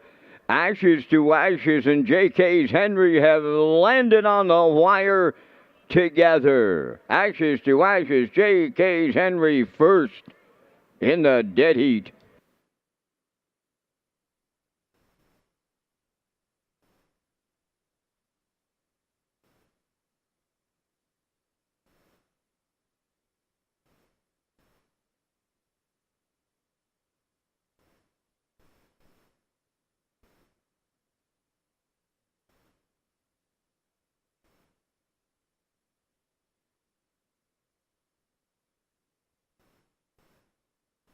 Ashes to Ashes, co-winner of the 10th in the winner's circle by pacing Gelding 11, but driven to win. Off the Ponderosa Dam, a Red Star Ashley. On Melinda Summers, Tracy Conway, and Lynn Livingstone, bred by William Andrew of Calgary, Alberta. Ronnie Matheson with the training double. Gilles Barrio's got the driving double. 156 and 1 the time for the mile. Ashes to Ashes.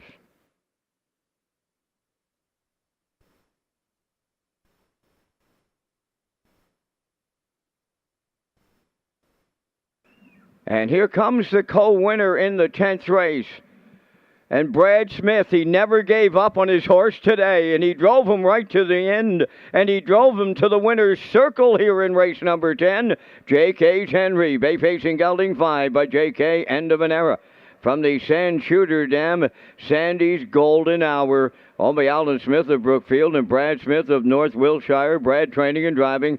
Bred by Wilbert East of Bristol, Indiana. New record on his horse, 156-1. J.K.'s Henry, Brad Smith, in the dead heat in the 10th.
Now the official results in the 10th, Woodmere Sheldon 9th. Officer Jones was 8th. Check Your Source 3rd. Ashes to Ashes 1st in the dead heat. J.K.'s Henry 1st in the dead heat. Power of 4 was 6th. ABC finished 4th. Dusty Lane Zorro was 5th. 5-Star Dragon finished 7th. Fractions of 29, 58 and 3. 127 and 4, and the mile in 156 and 1. In review, it's 9-8-3.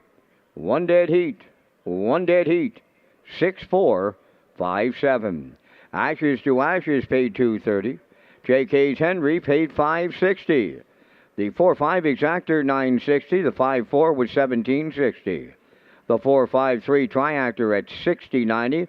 The 5-4-3 was $284. The 4-5-3-7 Super at $31.72, and the 5-4-3-7 at $106.58.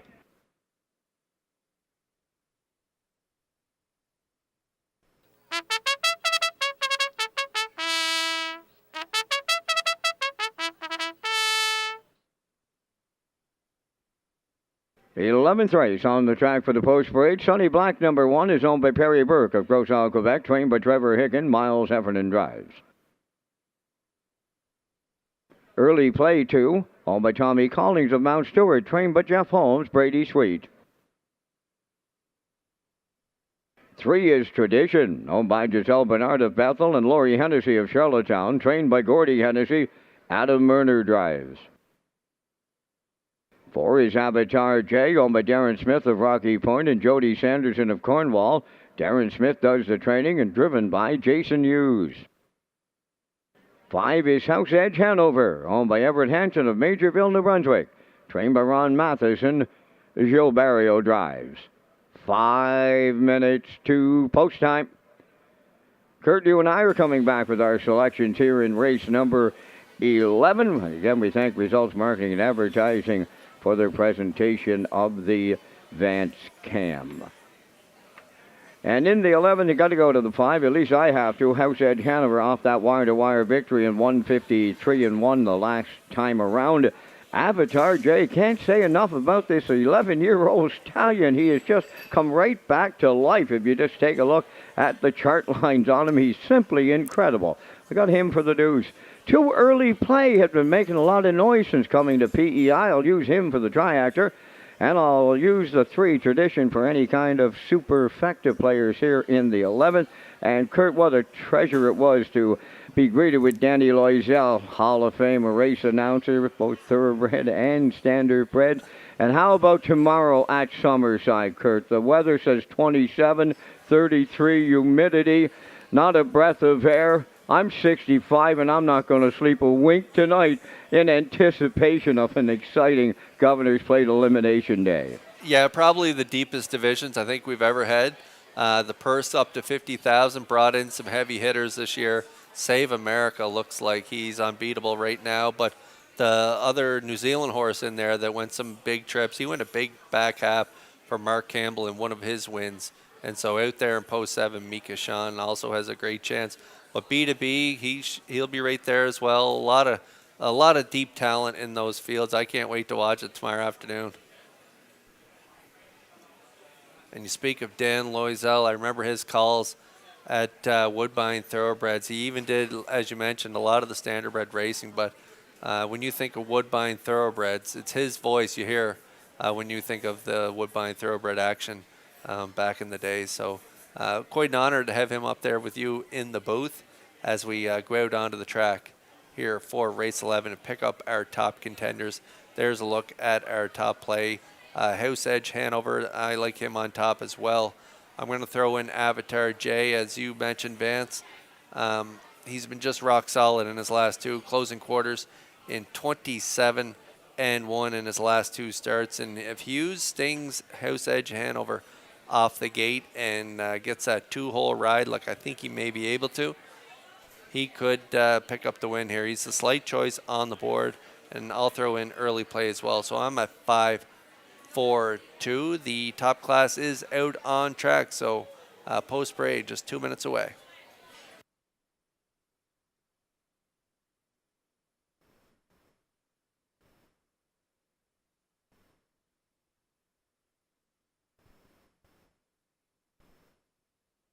Should say post time is 2 minutes away. There's a look at the dead heat from race 10. Very close finish on the line there with Ashes to Ashes and J.K.'s Henry landing on the line together in our 10th race.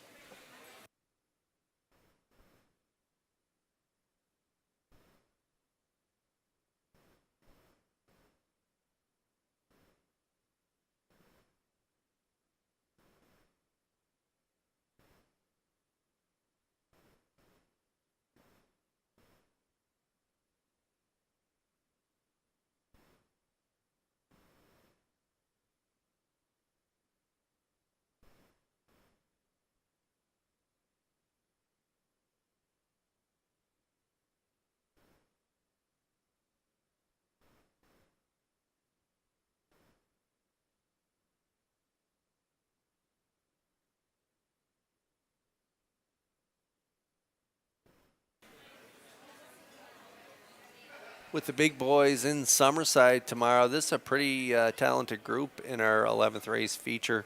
Currently getting the attention right now is Avatar J. He's a classy veteran. He's looking for his 40th lifetime win, and he's coming in off back-to-back hot performances. Winner 52-2, two back 53-4. Last time out finishing second, so he will be tough to beat. House Edge Hanover, pretty much the co-favorite right now at 8-5, coming in off a big win at 53-1. And then right next door to those two, Tradition gets along great with Murner. He's back in the seat. They were winners two back, 55-3, so you're getting 9-2 on Tradition. Early play, third in his last two and 54 and change. So I'm betting he's third again. You're getting 4-1 on him. And Sonny Black, he reeled off a win there off that qualifier at the 16:01 level. Jumped up to be third last week in 54-3, 28-2. Final panel in against Malignity and TH Boomtown. So another good option if you're playing the try. 9-2 currently on Sonny Black. We're getting close here in our feature.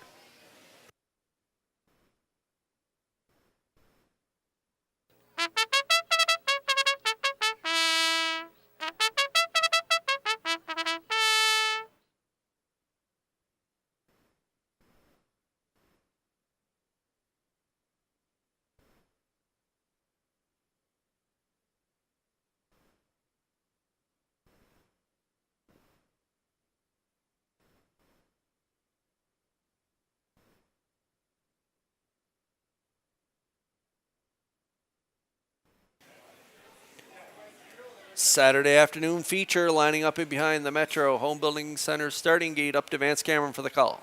Sonny Black, early play, Tradition. Avatar J, House Edge Hanover. It's the feature, the 11th. Top of the stretch.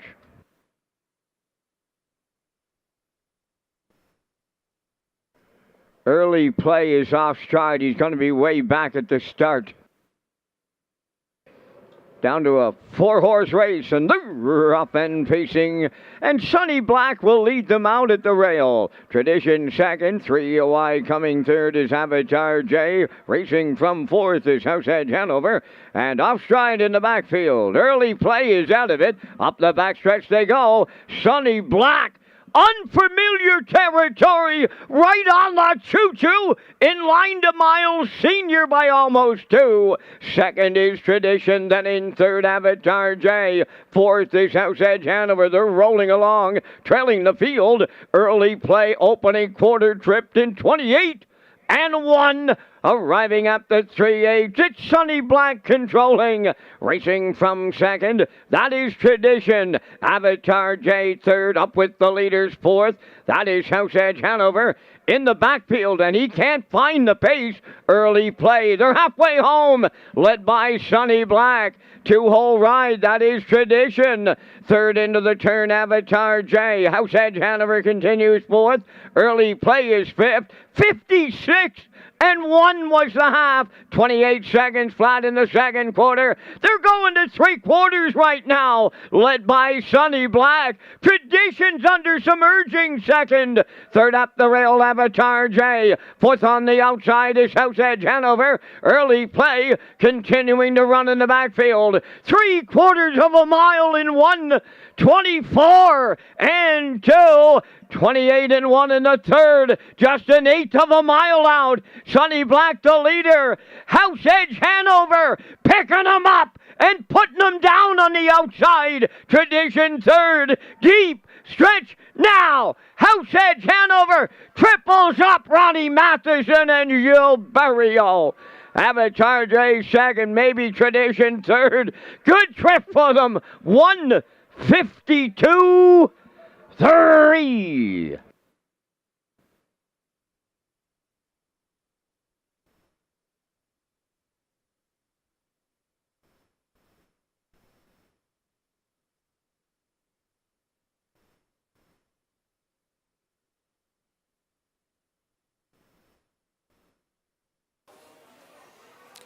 Okay, Sonny Black putting up all the numbers early, using the rail to his advantage, pushing out from the rail to get to the lead, 28-1 to the quarter, and Miles kept the pedal to the metal, 56-1 to the half. Another quarter in 28-1 in the third quarter, down to the three quarters in 124-2. In the backfield's going to swarm. Sonny Black in the stretch with House Edge, Hanover, and Barrio first up here. They're going to grind it out and get up for the win. Closing up second, hot on the heels of Barrio and House Edge Hanover, was Avatar J. They're going to get the deuce.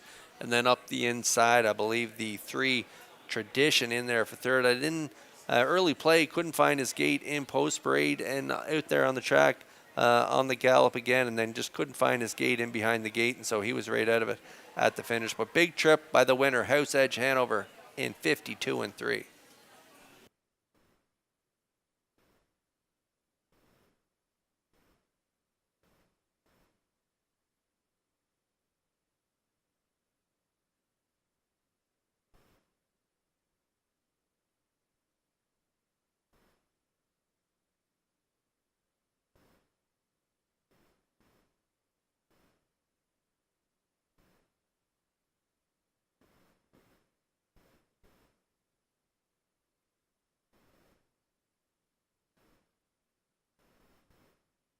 Here comes House Edge Hanover to the 11th race winner's circle. Bay Pacing gelding 4 by betting line from the Dragon Again dam, Hugga Dragoness.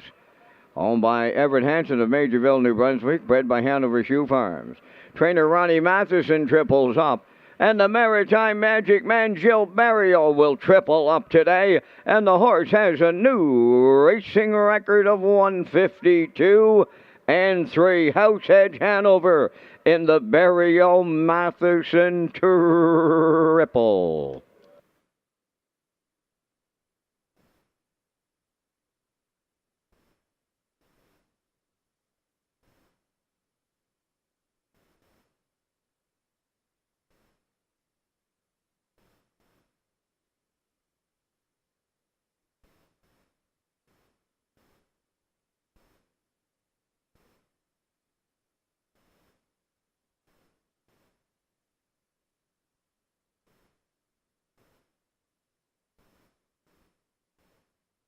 Here's the official results in race 11. Sonny Black 4th.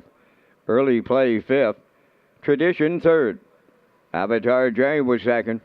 House Edge Hanover, the race winner. 28-1. 56-1. 124-2. And the mile, 152-3. In review, it's 4-5-3-1. House Edge Hanover, 350 to win. Exactor, 720. Triactor, 2850. Superfactor was $13.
Red Shores Racing features an early and late Super High Five as part of the 2025 wagering menu. The Super High Five is offered on race 5 in the last race of the program with a low 15% takeout. Customers can play the Super High Five at Red Shores Charlottetown and Red Shores Summerside.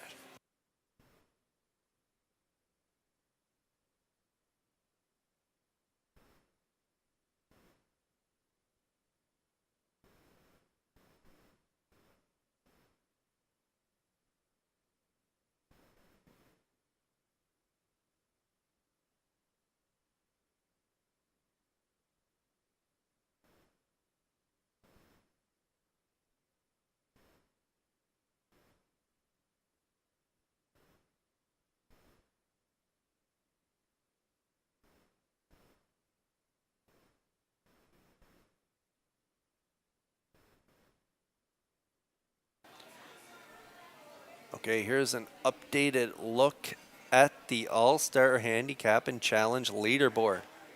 After 11 races today and a card last Saturday, Ken Workington is widening his lead. He's running up the score on his opponents. He's got 79 points. Melissa Keith in second with 56 points, and Garnet Burnsdale still in third with 55 points.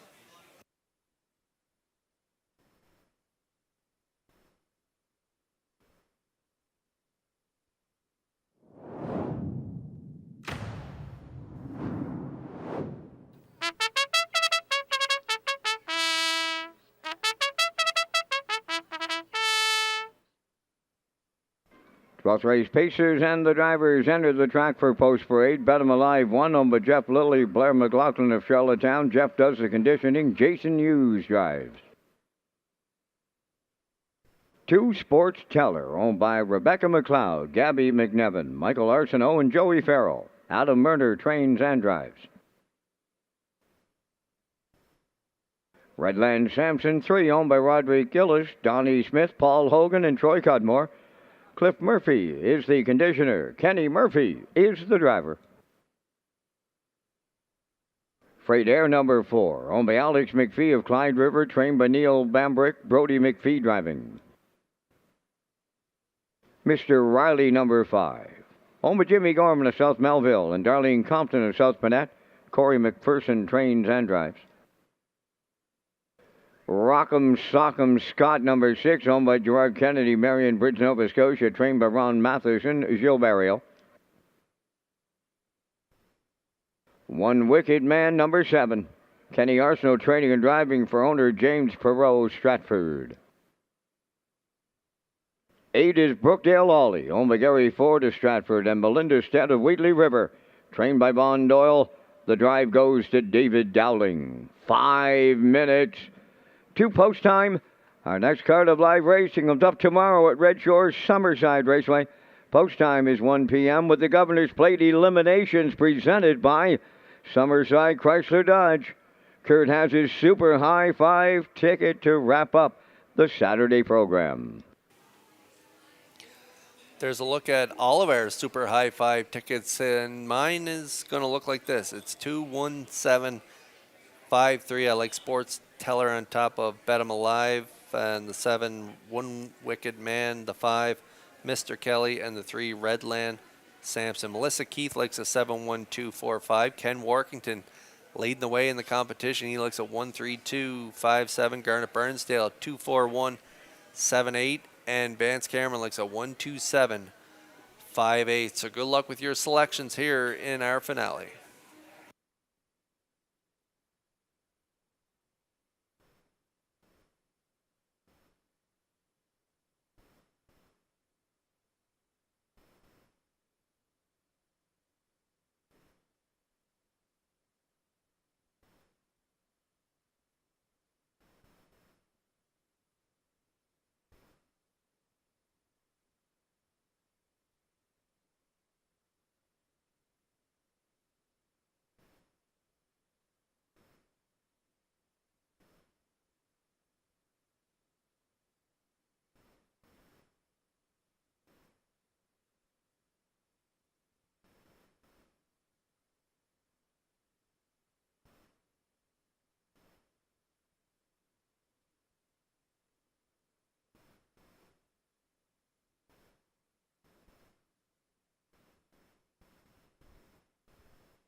Okay, we're getting close to the finale post time here. Race 12. All eyes on the 2 Sports Teller at 3-5, 3-1 on the 7 One Wicked Man, and third favorite is Bet 'em Alive and Hughes on the rail at 5-1. Don't forget about our big program in Summerside tomorrow afternoon. First race post is 1 p.m. We got 2 eliminations of the Governor's Plate, and they go postward in race 8 and the finale race 12 tomorrow afternoon as the field for the finale lines up in behind the Metro Home Building Center starting gate. It's post time, and as I send it back up to my colleague, Mr. Vance Cameron, we could be looking at a track record up there this week, Vance. I hope so, Mr. Hughes, looking so forward. And you can't beat the youngest Raceway fan on the tarmac, especially when he's got a Blue Jays hat on. And the Blue Jays are in first place in the American League, and he's looking up the stretch, and he's looking at the 12th race approaching the start. Super high five post time. Up and pacing, and a host of levers to close it out. Bet 'em Alive, Sports Teller, Redland Sampson, third, fourth. That's Freight Air. Then fifth is Rockin' Sogum Scott, Mr. Ronnie on the outside. He's sixth to get away seventh. One Wicked Man. Then the trailer, Brookdale Ollie. Up the backstretch they go. Little tussle on the front end. A brouhaha to close it out on this Saturday. Sports Teller on the outside. He's gonna pay a price to lead this one for Murner, and the price tag was 28 seconds flat. Sports Teller leads it.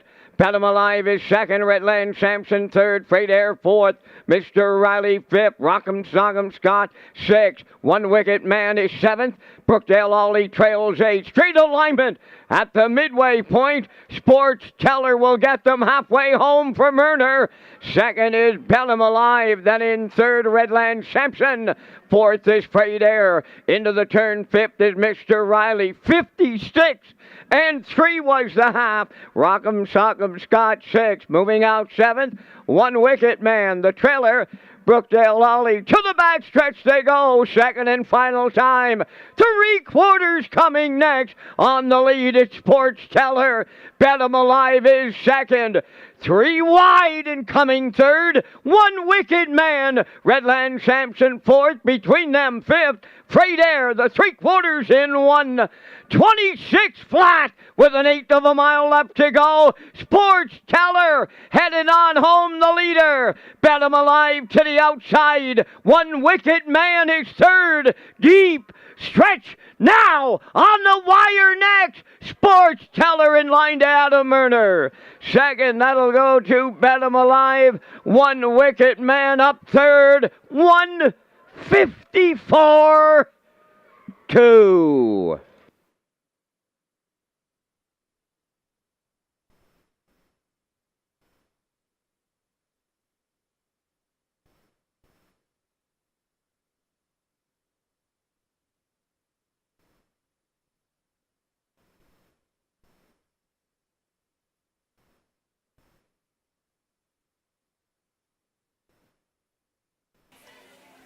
Okay, we nailed the super high five to close things out at Red Shores. 2:17.53. This race kind of set up how I thought it would with the 2 Sports Teller going into the race. 53-3 last week. He looks like much the best from post 7 last week, post 2 tonight.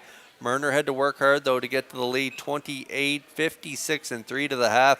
Bet 'em Alive looked really good in the 2-hole tonight for Hughes. He raced well. 3/4, 126 and flat, in the last quarter 28-2 for a mile of 154-2 as Murner closed down Charlottetown with a win on Sports Teller. Bet 'em Alive second, the 7 One Wicked Man third, the 5 Mr. Riley fourth, and Redland Sampson rounds out the super high five. So it's 2:17.53 unofficially in the finale.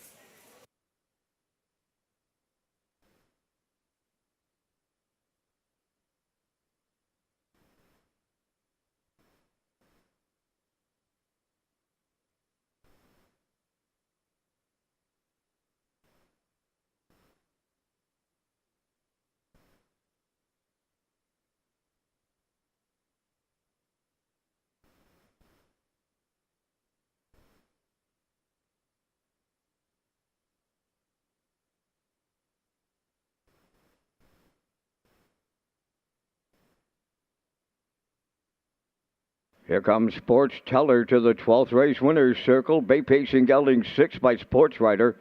From the Pan Pacific Flight Dam, Don't Tell Rush. Owned by Rebecca McLeod, Gabby McNevin, Michael Arsenault, and Joey Farrell.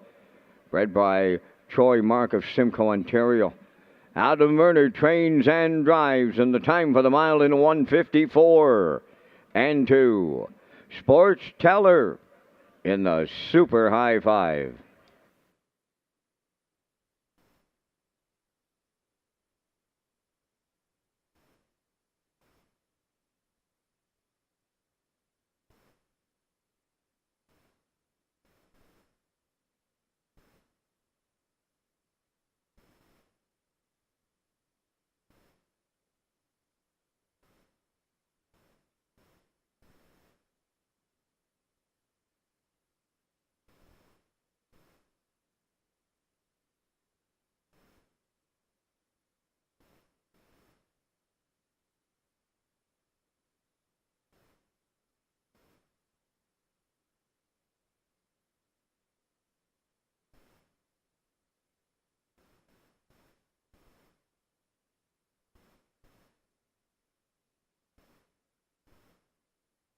Now the official results in the 12th, Bet 'em Alive second. Sports Teller the winner. Redland Sampson fifth. Freight Air was sixth. Mr. Riley fourth. Rock'em Sock'em Scott was seventh. One Wicked Man third. Brookdale Ollie was eighth. The fractions 28. 56 and 3. 126. The mile in 1:54 and 2. From the top, your program reads 215. 64738. Sports Teller paid $2.90. The Exactor $10. The Triactor $16.80. The Late Daily Double paid $5.90. And the Super High Five yet to be posted. And congratulations to Kurt Hughes, the king, and I mean the king of the Super High Five, as he nails another one here in Charlottetown. And that will wrap up our live presentation on this day here at the driving park. The afternoon's Prime Mutual handle, $69,009. Ladies and gentlemen, from up top of the Charlottetown Driving Park, thanking you for joining us. This is Vance Cameron bidding you a safe journey home.